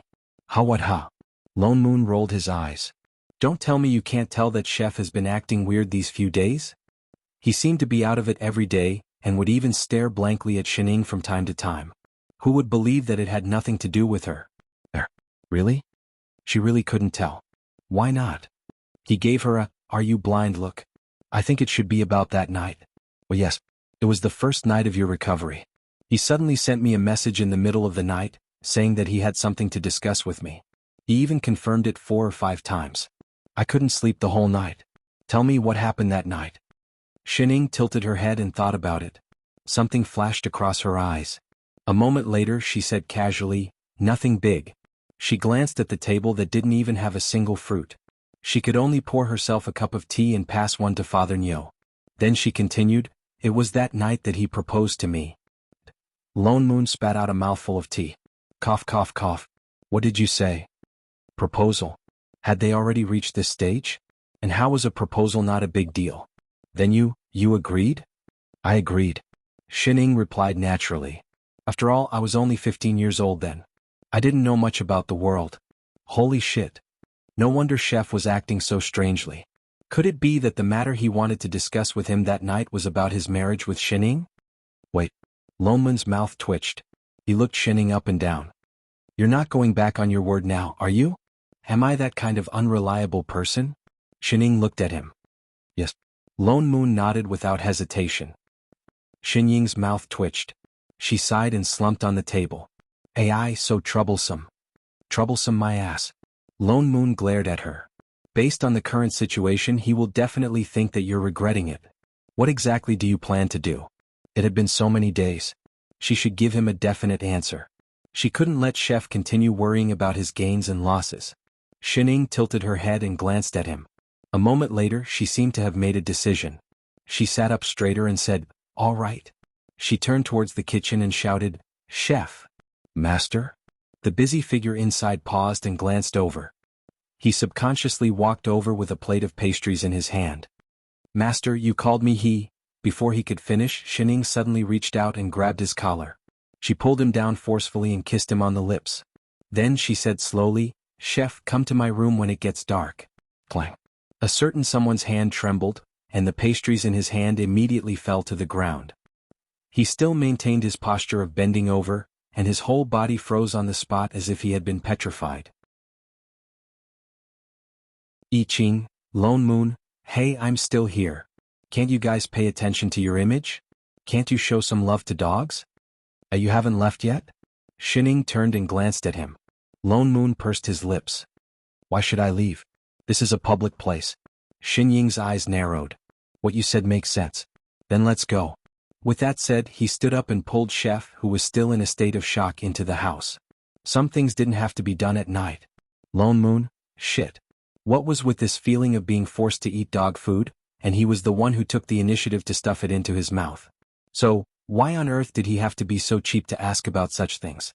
Shining pulled Chef all the way back to the room until she pressed him firmly onto the bed. It was only then that Chef reacted. His entire body was as red as an exploding tomato. Master, you. He subconsciously wanted to get up, but his hands were suddenly pulled up high. Xin Ying's hand was directly above his head. He couldn't move at all. He looked up and realized that Xin Ying was already sitting on top of him.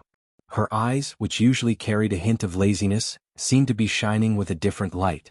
It made him feel hot all over for no reason. Chef. She suddenly leaned closer. Her warm breath immediately brushed past the side of his ear. He couldn't help but tremble slightly. It was clearly two simple words, but he could hear some lingering emotions in them. I suddenly remembered when I was 15 there was always something I didn't do. Why don't I do it today? What? I Ching only felt his mind go blank. He stared blankly at the person in front of him. His whole body felt like it was on fire. In the next moment he suddenly felt a chill below his body. He heard a tearing sound. Xin Ying suddenly reached out and tore a piece of his Dharma robe, along with a piece of his belt. Her eyes even swept across a certain embarrassing part of him, intentionally or unintentionally. Master. I Ching was shocked. His eyes widened and he subconsciously wanted to move. Suddenly, he felt a burst of warmth on his lips, and a pair of soft lips pressed against his. It was different from before when they parted after just a touch. The softness lingered on his lips, making him yearn for more. He subconsciously opened his mouth. In the next moment, something with the sweetest taste in the world flowed straight to the bottom of his heart. It was so beautiful that he had the urge to cry. Instantly he felt the whole world blur. He had never been so satisfied before, as if he had obtained everything in the world. He instinctively began to respond as if he wanted to keep everything or yearn for more. Master, be good. A familiar voice murmured in his ear. I will be gentler. Her hand moved down slowly. It looked like it was about to reach a certain unspeakable place. I Ching shuddered slightly as if he had suddenly woken up. He did not know where he got the strength from, but he suddenly broke free from Xin Ying's hand. Master. His face was so red that it was dripping blood. He panted lightly, but he still looked stubbornly at the person in front of him. He asked anxiously, Are you still agreeing to marry me? Xin Ying hesitated. A look of difficulty flashed across her face. I Ching felt a chill in his heart. The burning sensation he felt just now faded away in an instant. There was a slight pain in his heart. He felt wronged for some reason. His eyes became wet. Chef, you know it's not that simple. So it still won't work? Marriage definitely won't work now? Xin Ying sighed and said earnestly, The key is to see when you can take a beating from my sister. The kind where she beats you to death. I Ching was stunned. His eyes widened. Master, you mean, you've seen my sister's combat power? With your current cultivation, if you want to marry me, what do you think your chances of surviving are? There was 100% chance that he would be beaten to death. Moreover, he would be beaten to a pulp. So, Master, you actually agree? He could not help but grab her hand, anxious to confirm. Xin Ying was stunned. She looked at him strangely. Didn't I agree a few days ago? His face was wild with joy. He directly reached out and hugged the person in front of him.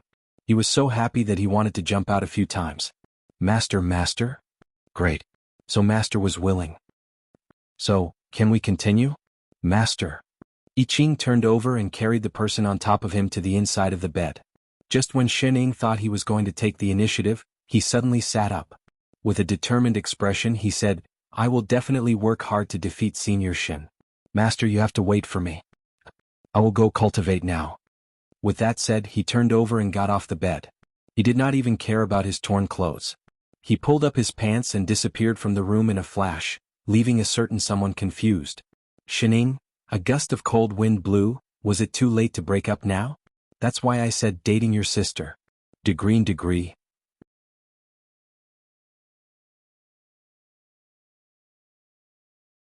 Chapter 444. Invincible sect had already been officially handed over to Yu Hong's batch of disciples. Lone Moon would still give them a few pointers at first, but as the sect slowly got on the right track, he completely let go. It was also time to leave. His plan was very good. Now that Xining had recovered, they had nothing to worry about. But the Three Realms was not as normal as it seemed on the surface. Who knew how many more problems were hidden inside? Whether it was Hongming, Songren, or that mushroom world, they were all not small problems. Xinjing was not wrong at all. What the God Fiend and the others left behind was a terrible mess. After they stepped in, they found that the ground was full of holes.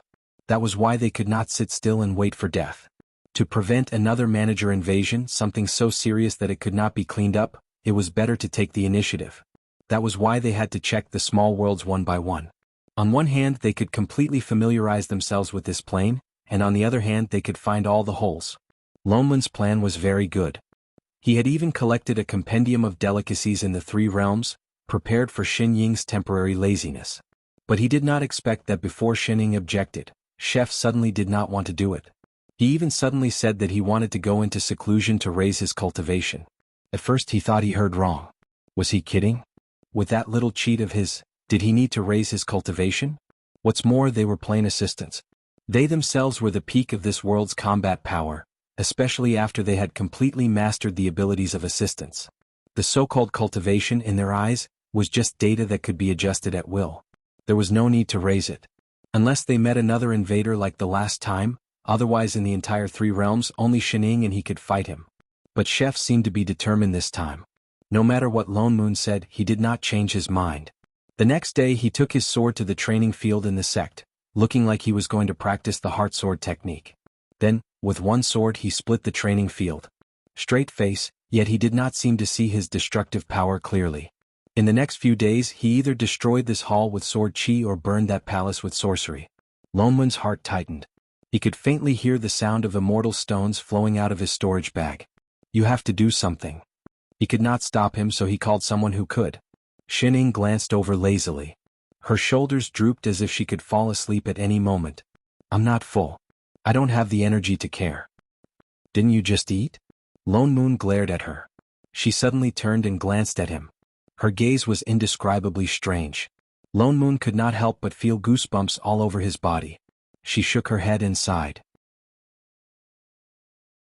AI, a naive single dog. You don't understand. Lone Moon heard a sizzling sound and faintly felt that he had been stabbed somewhere. What do you mean by that? Speak clearly. Don't worry, it'll be fine. She once again glanced at a certain someone who was practicing his sword in the distance. Soon he would realize that practicing like this was useless. If the invincible heavenly palace had not been destroyed by then. Lone Moon frowned. Say, what did you say to Chef the other day? Why was he like this the next day? Nothing much. Xining sighed. She wanted to have something, but she didn't have the time, did she? I only told him that if he wanted to marry me, he might be beaten to death by my sister. Lone Moon was stunned. That was possible. AI, isn't the end result of being in love indescribable? Watch your words. Do you want to be locked up? I didn't say that he didn't have a certificate, but he insisted on taking the right path. It was just a certificate. What's more, he was not from that plane. He would probably only get a fake certificate. Actually, it doesn't matter to me whether I get married or not. So you don't want to give him a certificate? Father Nyo. Xining rarely asked seriously. Are you sword cultivators all so stubborn? The corner of Lone Moon's mouth twitched. He retorted, are you body cultivators all so casual? Xining, tell me honestly. Lone Moon patted her on the shoulder and said seriously, is it Chef that you like? Or Chef's body? Can't I like his cooking? Sect Master Elder. As they spoke, Yu Hong flew over from afar. She seemed to know that I Ching was practicing his swordplay not far away. She set up a defensive array around her to prevent herself from getting hurt by the sword chi that filled the sky. She landed near the two of them and bowed. The Emperor of East Sui has been waiting outside the Heavenly Palace for a long time. He says he has something important to discuss with you. Lone Moon frowned. Yu Hong, I've already said that you and Siyu will handle the matters of the sect. You don't have to ask me for help with these things. You can handle them yourselves. No. Yu Hong glanced at the figure not far away before continuing to explain. He wants to see Elder I Ching. I've already asked him, but he refused to say what it was about. He only said that it was an important matter and that he had to see Celestial Emperor I Ching personally. He's looking for Chef. Lone Moon paused. Then he remembered that apart from the 10 Celestial Emperors, I Ching was the one in charge of the Heavenly Palace in the eyes of outsiders. He was the rightful Celestial Emperor of the Bo Sea. East Sui? Why does this place sound so familiar? The Emperor of East Sui is Yu Tsang, Yu Hong reminded. He's the one who was late at the Immortal Gathering. Oh, the one who played the role of the good guy. Lone Moon finally remembered. Wasn't he the one who supported Lan Hua and opposed I Ching the last time? Lone Moon suddenly felt that it was ridiculous. Last time, those country emperors thought they were clever and tried to cause conflict between Chef and Lan Hua.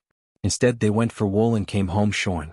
Instead, because of the immortal contest pills, they caused internal strife among themselves. After that, he no longer paid attention to these things.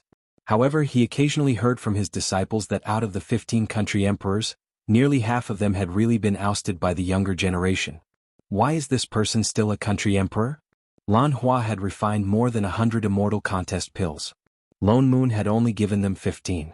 After that, he secretly leaked some of the pills out to add fuel to the fire. After all, those who consumed the pills that day were all trusted aides of the country emperors. However, this Yu Tsang was the only one who played the role of the bad guy and took the lead in stirring up trouble. Whether it was in the light or in the dark, the other country emperors should have kept their distance from him.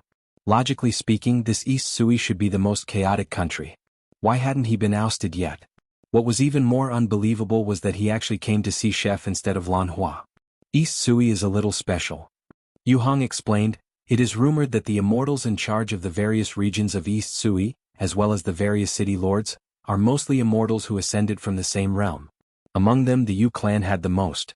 They were an aristocratic family of cultivators in the lower realms, and it was rare for them to be able to maintain this status after entering the higher realms. Perhaps because we're from the same realm, we've always been more united than other countries. That's rare. Lone Moon paused. There were very few cultivators who could become immortals. Although there were many immortals in the celestial realm, they had all ascended from the vast 3,000 worlds. And this 3,000 did not only refer to the 3,000 worlds, the real number was far more than this. For a single world to produce so many immortals, it was clear that it was also a world with extremely dense spirit chi. It was no wonder that Yu Tsang was still able to sit firmly on the monarch's seat. It was because of the same interest group behind him.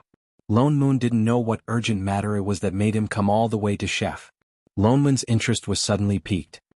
He nodded at Yu Hong and said, "Since the monarch wishes to meet us personally, we naturally have to meet him. Yu Hong, bring them to the front hall. We'll be there soon." Yes. Only then did she turn and fly away.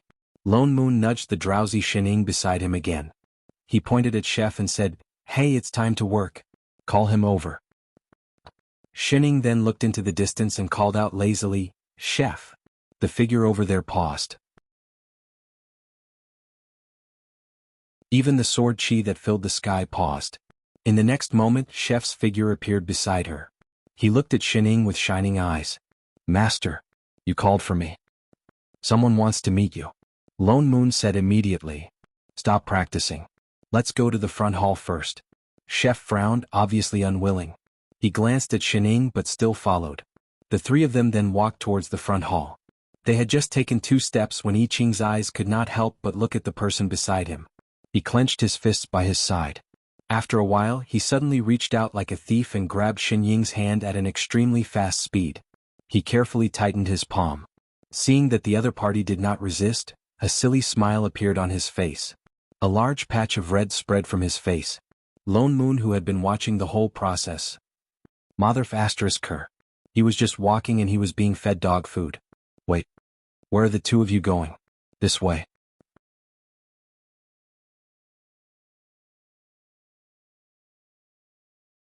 Chapter 445. When they reached the front hall, the Emperor of East Sui Yu Tsang was already waiting inside. Seeing the three of them enter, he immediately stood up and bowed respectfully in I Ching's direction. Yu Tsang greets the Celestial Emperor. His posture was unbelievably humble, completely different from his previous indignant self. The three of them ignored him and walked straight up. Shining sat on the main seat and slumped lazily on the chair, one hand on the armrest. I Ching stood at the side, habitually taking out a few plates of pastries and placing them on the small table beside him. Lone Moon, on the other hand, turned around and sat down on the chair closest to him. He smiled at Yutsong, who looked a little uneasy. "Young Emperor Yu, what brings you to my invincible heavenly palace? Could it be that I sent the wrong message and you're actually here to look for Emperor Lan Hua?" Lone Moon deliberately reminded Yutsong kindly. "Why don't I call him over now?" No. Yutsong broke out in a cold sweat and hurriedly denied. "Young Emperor, you misunderstand. I am indeed here to see Celestial Emperor I Ching." "That's strange." Lone Moon laughed coldly.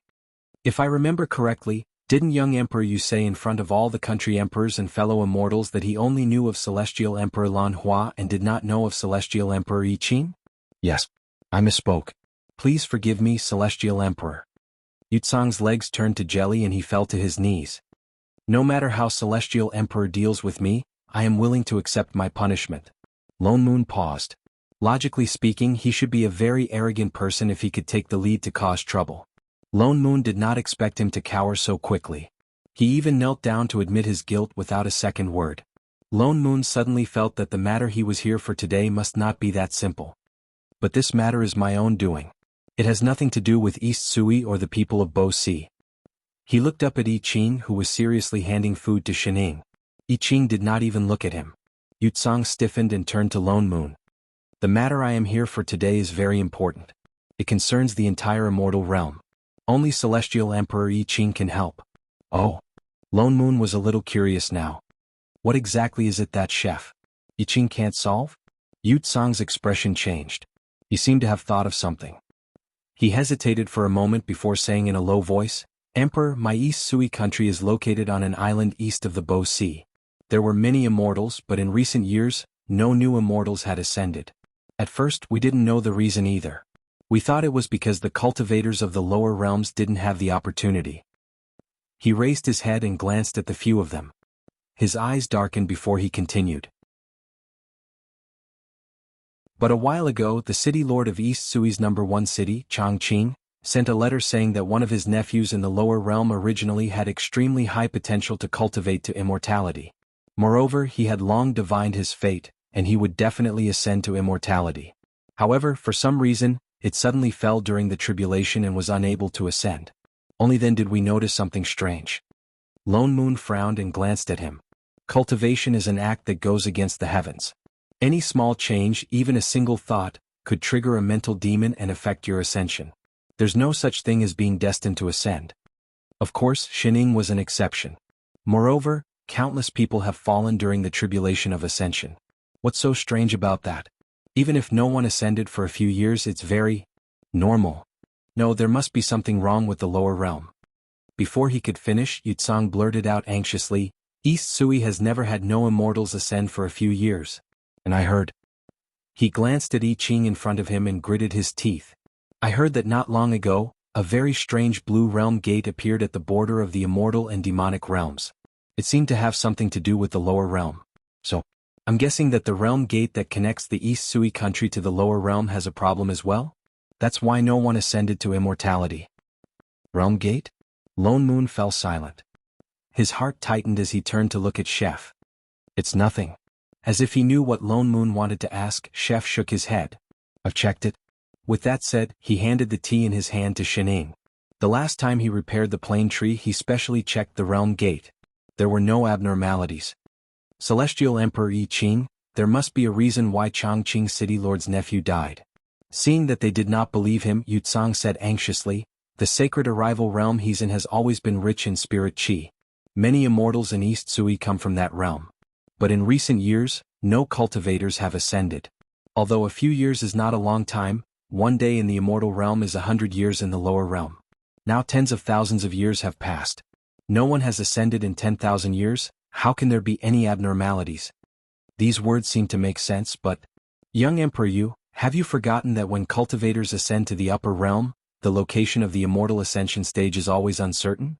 No one has ascended in your East Sui, yet you don't allow people to ascend to other continents. This is not like giving birth to children where they can give birth to children." Lone Moon's eyes narrowed as he glanced at Yutsong. "Or is it that Young Emperor Yu is so sure that there are abnormalities in the lower realm because you have some other information and know in advance where they will ascend from. Yu Tsang's face paled. He looked guilty as if he had been exposed. His eyes darted around frantically. After a while he gritted his teeth, cupped his fists and knelt even straighter. Please forgive me, Celestial Emperor. I did use some tricks. He looked up at Lone Moon, then glanced at I Ching, who did not even spare him a glance. Then, with some guilt, he said, I was once in the Yulin Immortal Domain and was fortunate enough to find an ancient array formation. This array formation can create a kind of connection between cultivators from the same realm. That's why I set up this array formation in the various cities of East Sui, so that immortals who have just ascended can quickly meet up with people they know. That's why East Sui has always been so prosperous. Lone Moon glanced at him. So this was the reason why he had not been removed? Celestial Emperor I Ching. Yu Tsang continued to speak to Chef anxiously. My powers are low. I can't find out what the problem is with the research. This matter is very serious. You are a divine being, I'm sure you have a way. Please, Celestial Emperor, follow me to East Sui and investigate this thoroughly. I'm not going. Before he could finish, I Ching rejected him. He still had to cultivate and marry his master. Why would he go?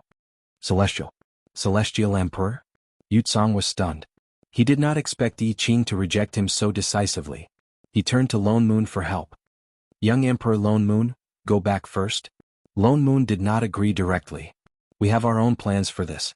But Yu Tsang still wanted to say something. Lone Moon had already turned around and waved his hand. Men, send young Emperor Yu out. Yu Tsang had no choice. He looked back and forth at the few people in the hall, then left reluctantly. Only when Yu Tsang was sent out of the heavenly palace did Lone Moon turn to I Ching. Chef, what do you think? I Ching frowned. As he peeled a fruit he replied, there are many loopholes. He did not tell the truth, but there might be something. I think so too. Lone Moon nodded. This Yu Tsang must be hiding something. What's more, what I find strange is his attitude towards the lower realm. I Ching turned back to look at him. Logically speaking, after ascending to immortality, one would naturally be indifferent to everything in the lower realm. Lone Moon frowned. Those who are going through the tribulation of ascension need to cut off all ties with the mortal world, and completely end all worldly matters. Only then can they ascend safely. Or like Roasted Chicken Gal and her husband, if they have the ability to withstand the lightning tribulation, they can bring others along to ascend. Is that so? Shining, who was nibbling on a fruit, suddenly looked up. I'm not talking about you, shut up. Cheats should not participate in the discussions of us ordinary people. Go eat your fruit. She continued to nibble. So, Lone Moon continued to look at Chef. There are so many immortals in the immortal realm, no one would be so concerned about the mortal world. They would also constantly pay attention to whether someone is ascending. And the array he mentioned is very strange. Chef, in this world, there really is an array that can control the position of one's ascension. There is. Chef nodded affirmatively. The mystic spirit array can temporarily open the realm gate and connect the two realms. But this is an array of the divine race. I don't think immortal spells can reach this level, but it can indeed control the position of the realm gate. Lone Moon's expression darkened. He thought of something and sent a message to Yu Hong to give some instructions. Soon Yu Hong came in with a list. Elder Lone Moon, this is the list of Earth immortals who ascended from the Bo Sea in the past 10 years. Lone Moon opened the list and looked at the data for the last 5 years. Indeed, the distribution of Earth immortals who ascended from all over the world was very even. There were tens of them in each country every year. Only the country behind East Sui was empty. There was not a single one. It seems that what Yu Tsang said about no immortals ascending these few years was true. Could it really be because of the plane invasion? He frowned and looked at a certain foodie. Shining, what do you think? Shining, who was suddenly called out, stopped chewing on her fruit and pointed to the list in his hand. I'll start from the front. What did she mean? He looked down at the beginning of the list and his eyes widened. Holy shit.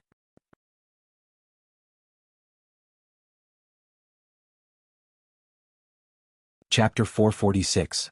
The more he read, the more shocked he became. He hadn't noticed it earlier, but now that he looked at the list from a few years ago, there were a lot of names behind East Sui. There were more than 100 of them, almost 10 times more than the other countries. Isn't this too exaggerated? Anyone could tell that there was something wrong with this name list.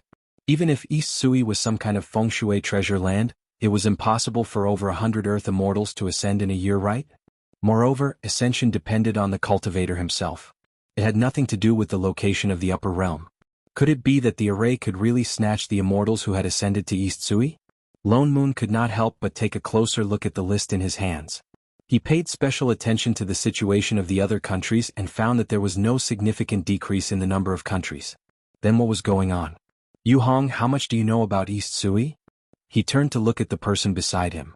Yu Hong thought for a while before saying, this disciple also knows very little about the situation of the various countries in the Bo Sea.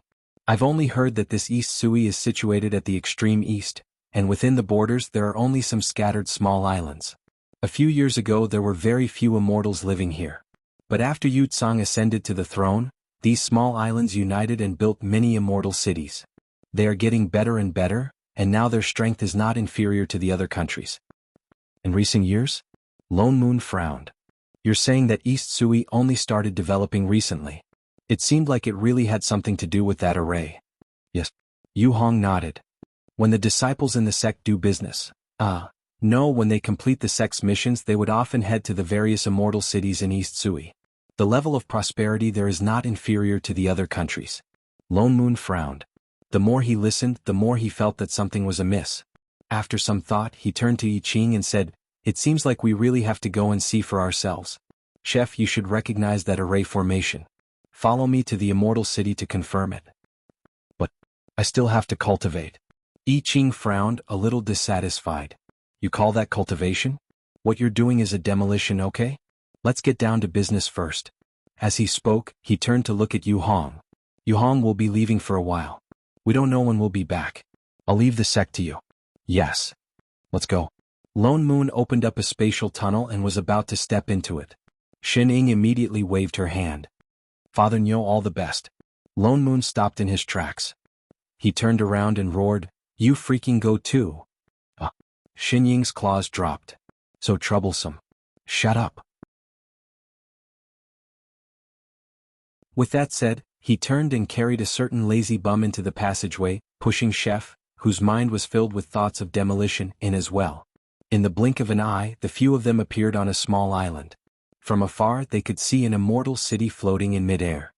Chef, can you sense that array? Lone Moon asked.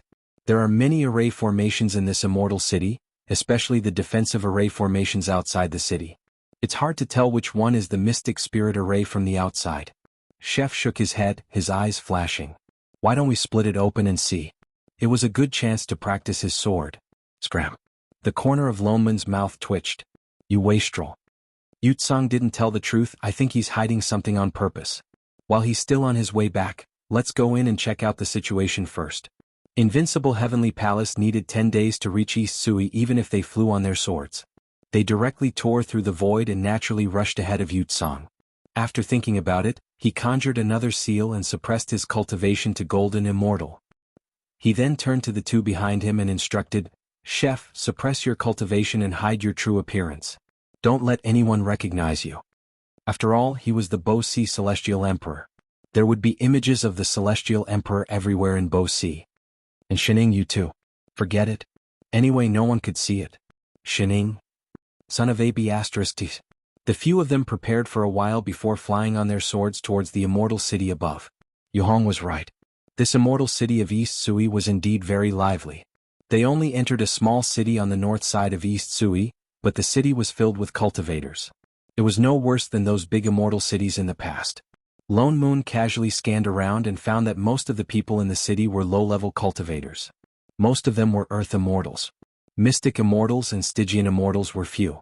One couldn't even find one or two in a few streets, much less exalted Immortals. Once I Ching entered the city, he sensed the location of that mystic spirit array. He held onto Shining tightly and brought Father Nyo in that direction. The strange thing was that this mystic spirit array wasn't hidden. Instead, it was set up openly on an empty piece of land in the east of the city. There wasn't anyone guarding it. The immortals in the city seemed to know what it was. They didn't care at all. Lone Moon was stunned. Yu Tsang was snatching people so brazenly. Wasn't he afraid that the other countries would have an opinion? But after thinking about it carefully, he understood. If this array could only change the location where people from the lower realm ascended to, the other countries might really not care much. After all, those who just ascended were all Earth immortals. No matter how much potential they had, it would only be a matter of a few thousand years later. Then what exactly was Yu Tsang trying to do by setting up such an array in every immortal city? Was it really just to make it convenient for him to search for his relatives? Chef, how is it? Lone Moon looked towards Chef, who was studying the array in detail. I Ching then retracted the god power he used to examine the array. He frowned and said, "There's nothing wrong with the array. There's nothing wrong with the realm gate either. There's also remnant spirit chi here. If I'm not wrong, this array was activated once in the past 3 months." What? Lone Moon was shocked. Didn't you say that no one from East Sui had ascended for 5 years? I'm not sure either. I Ching shook his head. But recently someone did ascend through this array. Lone Moon was silent for a while. He thought about it and said, "Let's go to the other immortal cities to take a look." Hence, they went to more than 10 immortal cities. In the end, they found that the array in every immortal city was the same. There were no signs of damage. What's more, there were remnants of spirit chi around 2 of the arrays. That meant that someone had ascended. Why would Yu Tsang tell such a lie that could be easily seen through? He even purposely hid the fact that someone had ascended. Even Yu Hong didn't find out.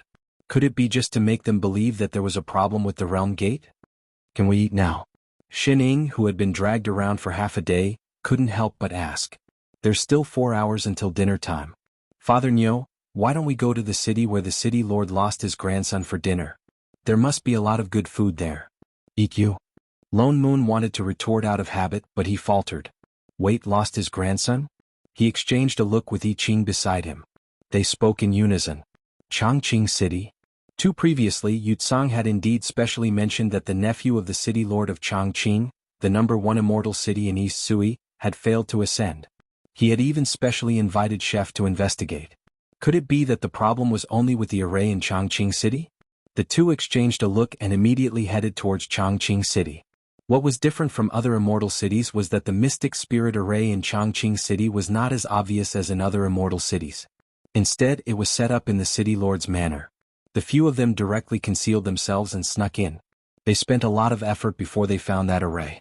Just as they were about to go closer to take a closer look, I Ching suddenly paused.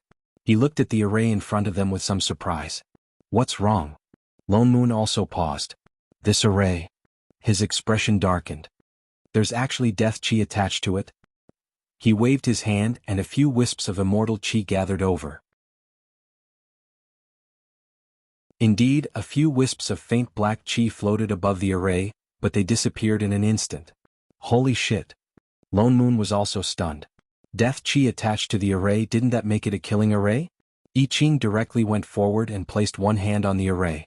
He transferred a bit of god power over, but in less than a moment, it was bounced back. It even carried a very domineering aura, but the moment it came into contact with his palm, it dissipated. The realm gate here has indeed been closed. He then stood up, frowned and corrected himself. No, I should say, it's locked. Lone Moon, what?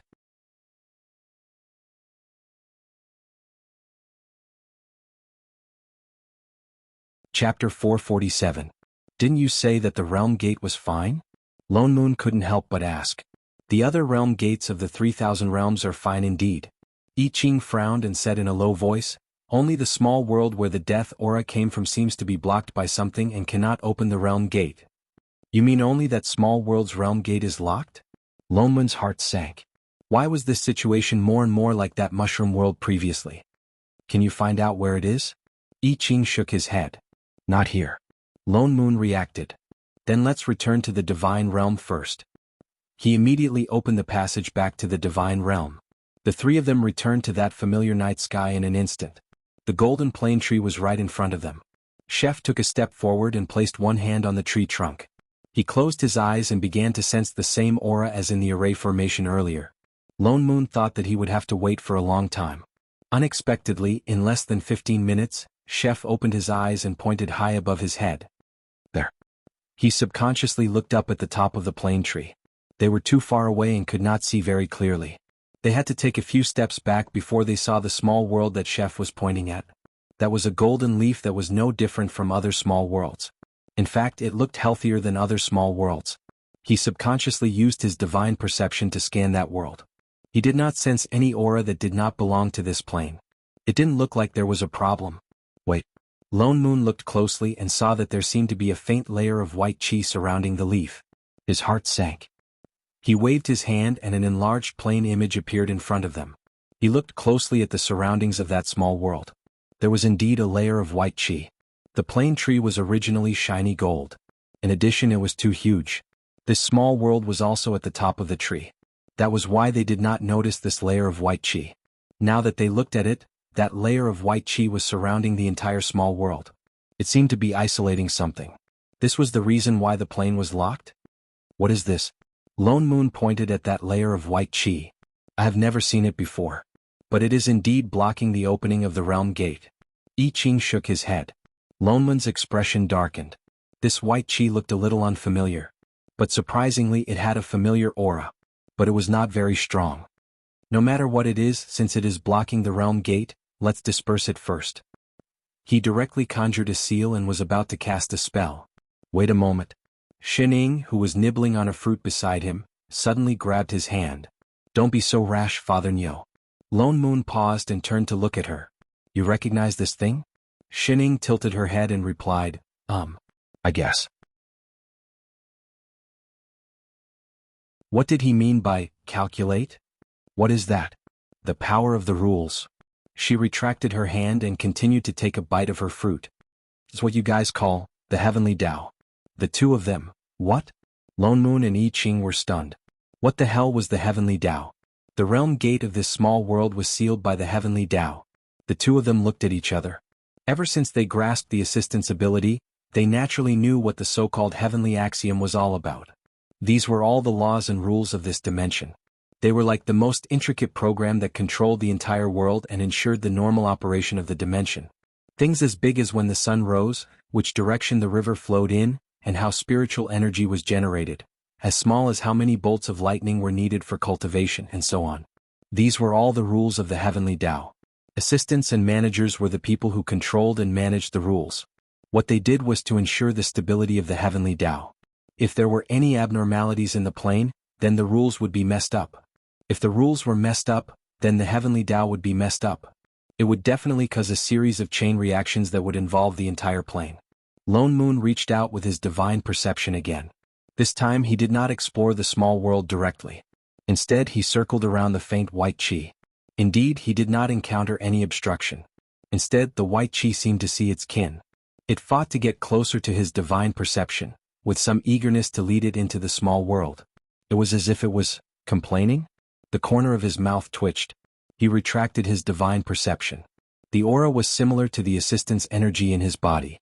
It was also very familiar. He felt it every time he adjusted his cultivation. Shining was right. That was indeed the power of the rules.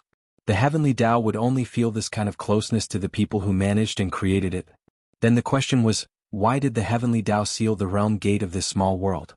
Lone Moon vaguely felt that it had something to do with that small world. However, the heavenly Tao did not have a consciousness and could not tell him directly. Apart from the realm gate, there are no problems with the other rules. I Ching also checked the small world. Reincarnation and rebirth were not affected. They just could not ascend. The sealing of the realm gate must have something to do with the cultivators of this world. It looks like we have to go there to find out the reason. Lone Moon thought so too. He nodded and said, "There's no time to lose. Let's go." After thinking for a while, he instructed, "The realm gate cannot be opened easily for now. We can only break through the void and go together. The rules of this world are already messed up. Be careful." With that said, he looked at a certain person with emphasis. "Especially you, Shining. Meow meow meow. It's almost dinner time. Try throwing it again? Dinner? No problem, Father Nyo." She immediately patted her chest and promised. Why was he even more worried? "You stand in the middle." He pulled her to the side. After thinking for a while, he still felt worried. He took out a Dharma artifact made of white muslin.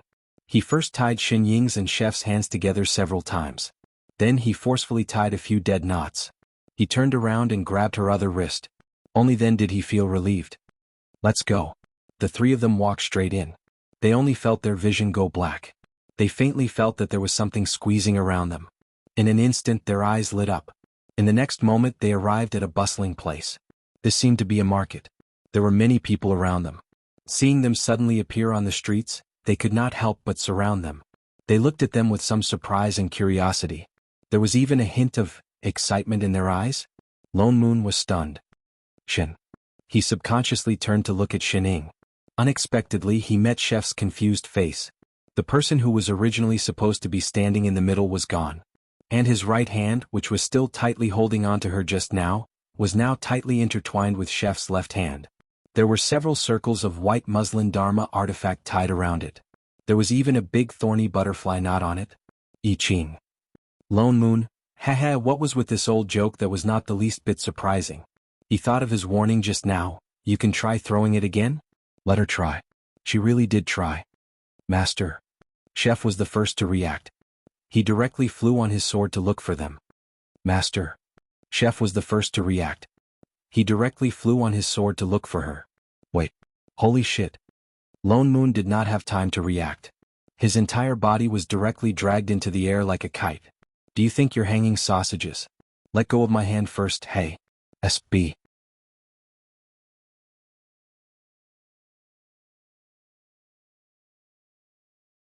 Chapter 448.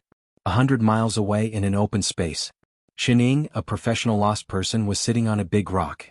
She supported her head with one hand and looked across at the fat man who had just crawled out of the weeds, covered in sweat and in a sorry state. As if he did not expect to meet someone, the man was instantly stunned. Even his body, which weighed a few 100 kilograms, stiffened. His face, which had already been squeezed into a ball, had an expression of fear and helplessness. He stood there in a daze, motionless, with a withered yellow weed swaying in front of his forehead. The two of them looked at each other for a long time. Yo, good afternoon, Shining greeted. Good. The man replied subconsciously. Shining had already turned her eyes away as if she had lost interest. She habitually took out a bag of pastries and started munching on it. The man still did not move. His whole body was tense and his eyes were full of curiosity. After a while, he seemed to have thought of something and stared at the other party's sleeve. There was no pattern. Only then did he seem to be relieved. He let out a long sigh. Even his waistline had instantly grown a little, appearing rounder. Thank goodness she was not pursuing. He raised his hand to wipe the sweat on his forehead. His tense expression eased and his whole body relaxed.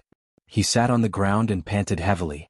For a moment, the small open space was only left with his panting and the sound of someone chewing on pastries. The fragrance of pastries wafted around them, causing the man to involuntarily look at the other party's hand.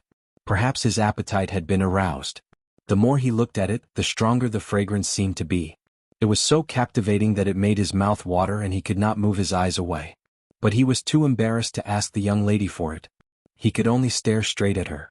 Seeing the pastries in her hand decrease piece by piece, he subconsciously swallowed and made a loud gulp. Shining was stunned. She looked over with some curiosity. Instantly, his face turned red and a trace of embarrassment flashed in his eyes. For a moment he did not know what to say. Shining narrowed her eyes and picked up the last piece of pastry. She reached out and handed it over. Do you want to eat? The man's eyes lit up. He looked straight at the pastry and nodded vigorously. He had been hungry for a few days. He subconsciously reached out to take it. Yes, thank you. Before he could finish, Shining suddenly pulled back her hand and stuffed it into her mouth. She swallowed it in a few mouthfuls twice as fast as before. She even clapped her hands and said, I don't have any left either. Haha, I'm not giving it to you. The man, his entire person was dumbfounded. His outstretched hand was still frozen in the air, and he did not retract it for a long time. A moment later he realized that the other party was doing it on purpose. A trace of grievance flashed across his basin-like face, but he wasn't angry. After all, it was someone else's thing and he misunderstood. He weakly retracted his fat hand and rubbed it with some embarrassment. A moment later, as if he had rested enough, he looked up at Shining and asked, Miss, aren't you a cultivator? Cultivators did not need to eat. Shining, who was munching on another fruit, tilted her head. No. His expression seemed to relax even more, and he squeezed out a simple and honest smile. Thinking of something, he could not help but remind her, this forest has always been haunted by demon beasts. Miss has no cultivation and is alone. It's better not to stay here. Leave as soon as possible. It's fine. Shining shook her head nonchalantly. I'll wait for someone to pick it up. What did she mean by waiting for someone to pick it up? The man was stunned. Seeing that she had no intention of getting up, he could only climb up and plan to leave. He had just taken 2 steps when he was worried again. He turned back and spoke again. Miss, why don't you leave with me? There are not only demon beasts in this forest, but also divine imperial sect disciples patrolling. If they find you, they will not let you off. Divine imperial sect disciples? Shining tilted her head. Yes, this is the sacred nether forest, the forbidden land of divine imperial sect. No one is allowed to enter. You have to believe me. The ordinary disciples patrolling here are all golden core cultivators and above. Seeing you here, they will not listen to your explanation. The divine imperial sect disciples you are talking about, are they the ones who wear white clothes and have a few circles drawn on their sleeves? Those are not circles. The man corrected her. Those are the sacred fire auspicious patterns. Oh. Shining suddenly raised her finger and pointed to the right. Like those two? The man was stunned. He turned back abruptly and saw that in the distant sky, 2 black dots were flying towards them. His face paled instantly. His eyes slowly filled with fear. He directly reached out and pulled Shining down from the rock. Hide quickly. He pulled her and turned to hide behind the rock. Cold sweat poured down his forehead like a flower shower. His whole body trembled. After a while he stood up again. As if he knew that a mere small rock could not block the sight of those 2, much less the detection of the cultivator's sorcery. His expression became even more panicked. What do we do? What do we do? We've been discovered so quickly. They will definitely see us. Looking around, he realized that there was a large stone wall behind him. In front of him there were retreating soldiers. There was no way to retreat. Seeing that the 2 people were getting closer and closer, he punched the stone wall weakly. Why is there not even a place to hide? Hide. Shining glanced at Fatty, who was like a moving meatball. She looked at the stone wall and narrowed her eyes. Then she raised her head and imitated Fatty's method of punching just now. She lightly patted the stone wall. In the next moment there was a loud rumble. The entire stone wall caved in instantly. A crack extended downwards. Even the ground split open. Like an earthquake, heaven and earth shook. A crack that was more than 2 meters wide appeared at their feet. It looked as if it was going to tear the entire forest apart as it extended forward. The man? What was going on? I found a cave. Shining pointed at the entrance of the cave and exclaimed seriously. Are you sure you found it? You were the one who smashed it, all right? You can hide now. Hide. Shining dived into the cave. With such a huge commotion, was there any use in hiding now? The man wanted to cry. He looked back at the 2 figures who seemed to have stopped in midair. Gritting his teeth, he turned and followed her into the cave. Then, he was stuck. A circle of rubble at the entrance of the cave was stuck in his stomach. His upper body went in, but his lower body could not move. He kicked hard but could not squeeze in. He could only reach out to the person inside.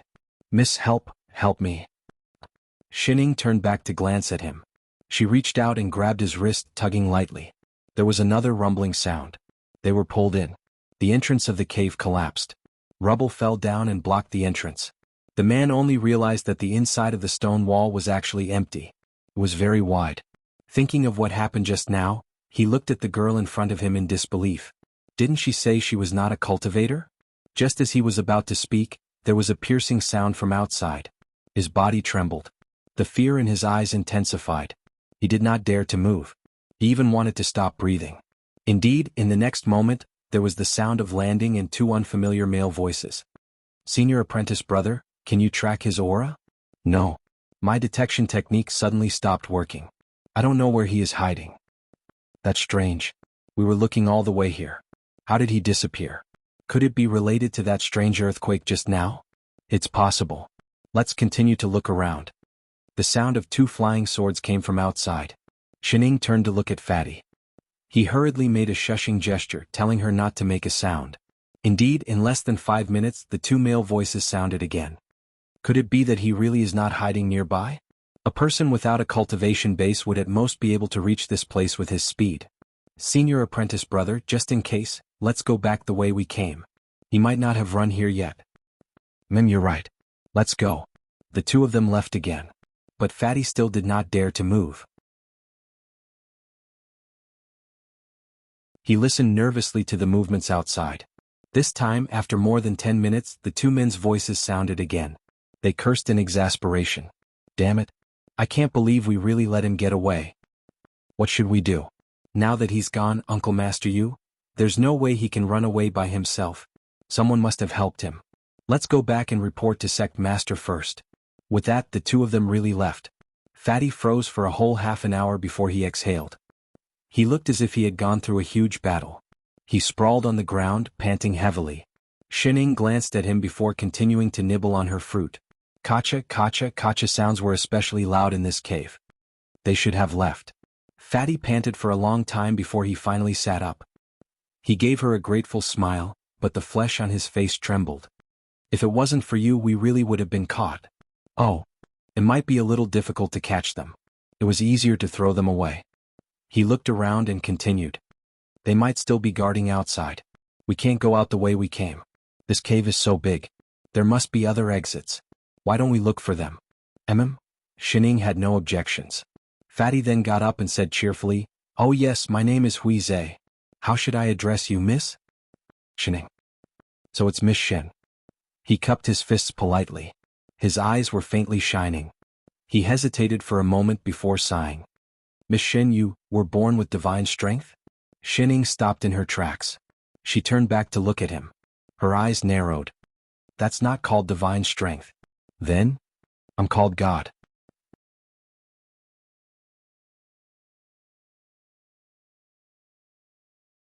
Chapter 449. Huizhe felt that this girl called Shining might be a little crazy. How could there be someone who called herself a god? But he was still relieved that she was willing to leave with him to find the exit. After all, the sacred nether forest was indeed too dangerous. Though he didn't know why she would appear here, but she had no cultivation and was a girl. Even if she was born with godly strength, she probably wouldn't be able to escape from the jaws of high-level demon beasts. He seemed to have thought of something. He reached into his robes and took out a pearl the size of a fist. He shook it hard, and a moment later the pearl emitted a white light, illuminating the originally dark cave. He thought for a moment, then directly stuffed the pearl into Xinying's hands. "Miss Shen, please help me take this." Xinying took it. But he started to dig into his pocket again, maybe because he was too fat, his whole body squatted down, but after a long while he still couldn't take out anything. He could only pull out his hand, like hugging a watermelon. He hugged his round belly with both hands and lifted it up, then stomped his feet and bounced on the spot. With a clatter, items fell out from under his belly one after another, instantly piling up on the ground. Dharma artifacts, talismans, spirit stones, there was everything. "Shining, is there a heaven and earth bag hidden under your belly?" "Found it." Huizhe picked up a crumpled piece of paper by his feet in surprise and carefully opened it. It looked like a map. On it were crooked lines that he couldn't quite understand. He held the map and looked at it for a long time, then made some calculations with his fingers and mumbled to himself, the expression on his face becoming more and more joyful. He was right. As long as they could avoid the defense outside the forest, he could really get out. "Miss Shen, the place we are at now is not far from the border of the sacred nether forest. If I'm not wrong, this cave should go through the entire stone mountain. The exit leads directly out of the forest." Xinying's expression didn't change. She still nodded indifferently and replied, "Oh." But Huizhe continued happily, "Though this cave is big, the terrain doesn't look very complicated. It should be easy to find the exit." "Oh, then let's go." Shining turned and walked straight ahead. Huizhe hurriedly picked up the things on the ground. With Shining around, he was too embarrassed to stuff them back into his stomach, so he could only carry them in his arms and quickly follow up. He had just calculated the distance. They were not at the edge of the cave. No matter how complicated the cave was, they would be able to find the exit in an hour at most. Of course, that was under the condition that there were no accidents. 2 hours later. "Miss, I think we've just been here." "Oh, then let's go left. We've already walked there 6 times. What about the right side?" "I walked to the right side 9 times. What about the back?" "The back is blocked, and that's where we came from." "There." Shining stiffened. After a while, she turned around and patted her teammate's shoulder. "Fatty Hui, I think it's pretty cool here. How about we wait here for someone to pick it up?" "Huizhe, you just don't know the way, right?" "And what the hell was Fatty Hui?" You are the one who will be fat, your whole family will be fat. Miss Shin. Huizhe heaved a long sigh helplessly. Why don't we trade? You return the bead that illuminates the light to me first, and I'll lead the way. Why didn't you say so earlier? Shining glanced at Huizhe, who was carrying a huge pile of items. She reached out and placed the only bead that illuminated the light on top of the pile of items. In order to prevent it from falling, she even used the talisman on top to press it down. Then, she decisively retreated behind him. Done. Huizhe, who was waiting for her to help pick up the items. Were all the girls in the world like this? He was stunned. After a while, he resigned himself to his fate and walked forward. He struggled to identify the direction through the seams of the items. The two of them walked in the cave for another 15 minutes or so. Finally, a white light appeared in front of them. There was even a faint scent of fresh air. It's the exit. Huizhe was delighted. He quickened his pace and walked in that direction. After a few steps, he seemed to have thought of something and stopped. He turned around and put down the items in his arms. He grabbed a handful of talismans and stuffed them into Xin Ying's hands. Once we get out of the cave, we'll be at the border of the sacred nether forest. There will definitely be cultivators guarding there. Quick, stick the talismans on so that they won't find us. As he spoke, he grabbed a few talismans and stuck them on his body as if they were free. He stuck dozens of them on in a row. He was almost sticking himself like a telephone pole. Seeing that Shining didn't move, he urged again.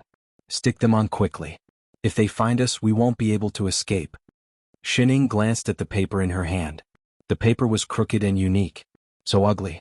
She really couldn't stick them on. I don't need them. She really didn't need them. Don't look down on these. They're very useful. I relied on these to run. He stopped mid-sentence and continued to urge her. Really, I won't harm you. As long as we have these, Where are you going? Wait, Miss Shin. Seeing that Shining was already walking towards the cave entrance, Huizhe panicked. He picked up the items on the ground. Not caring if they fell or not, he jogged after her. Miss Shin, don't. Before he could finish, she had already walked out of the cave entrance. In the next moment, two white figures suddenly descended from the sky. They were surrounded by thick spirit chi and blocked in front of the two. Huizhe was shocked. They had indeed caught up. He wanted to pull Shining away, but it was too late. In a moment of desperation, he stumbled and fell forward. He was about to fall headfirst into the cave. But Shining suddenly reached out and grabbed him by the collar. She pulled him back. Don't worry. As if she knew what he was worried about, Shining said casually. The people who picked me up are here. Picked? Huizhe was stunned. He looked down at the sleeves of the two people in front of him. He didn't find any familiar patterns. Weren't they? Hey, Father Nyo, chef. Shining walked out and waved a hand in greeting. Hey, your sister. Lone Moon glared at her angrily. He resisted the urge to beat her up. He turned and scanned Fatty from head to toe. His already dark face became even uglier. Who is this ball covered in broken paper? And where did you pick it up from? I picked it up from the cave. Shining answered. The corner of Lone Moon's mouth twitched. He directly retorted. Can't you freaking have some self-awareness? It's only been a few hours since you lost it. Don't randomly pick up random things, alright? In the end, he was the one who raised it. Huizhe, who was full of nonsense. Master? Yiqing ignored the angry Father Nyo. He stepped forward and held Xin Ying's hand. He looked at it carefully. Are you alright? I'm fine. Shining shook her head. After some thought, she added, I just didn't eat dinner. I'll make it right away. Yiqing immediately turned and conjured an earth element spell. He instantly set up a stove. Then he took out pots and pans, oil, salt and vinegar, as well as all kinds of fruits, vegetables and meat from his storage bag. He summoned a ball of fire. He waved the spatula and started to cook smoothly. Huizhe, what? What was going on? Weren't they supposed to hurry and escape? Why did they suddenly start cooking? The scene changed too quickly. He couldn't react at all. He looked up at the other person. Are the two of you Miss Shin's friends? No. Lone Moon retorted directly. His expression darkened. I'm a creditor. Children were all debt collectors. I'll settle the score with you later. Lone Moon ignored Fatty and turned to glare at Shining. Out of habit, he took out tables, chairs, bowls, chopsticks and other items and placed them at the entrance of the cave. He even conjured an earth elemental dharma spell to fill in the space. What kind of people were these? Miss Shin. He could only look at Shining with a face full of questions. But he saw that she had already moved to Chef's side and started asking in a low voice. Chef, on the way here, did you pick up those little animals? Don't worry, master. It's all right. Not a single one was missed. With that said, he even patted the storage bag beside him. Good chef. Then roast a big one. Yes, master. No problem, master. Hui Peng, I'll treat you to dinner tonight. Hui Zhe. My name is Hui Zhe. Lone Moon? Shit. So those demon beasts along the way were hunted by her? He was wondering why Chef insisted on going down to pick them up. You're tuning in to the Han Li's Wuxia Adventures YouTube channel. We're so grateful for your support, and don't forget to subscribe to join us on this incredible journey through captivating stories. Your generosity through donations truly makes a world of difference, as it's the primary source of revenue that allows me to expand and enhance this channel for you. Thank you from the bottom of my heart for being a part of this adventure.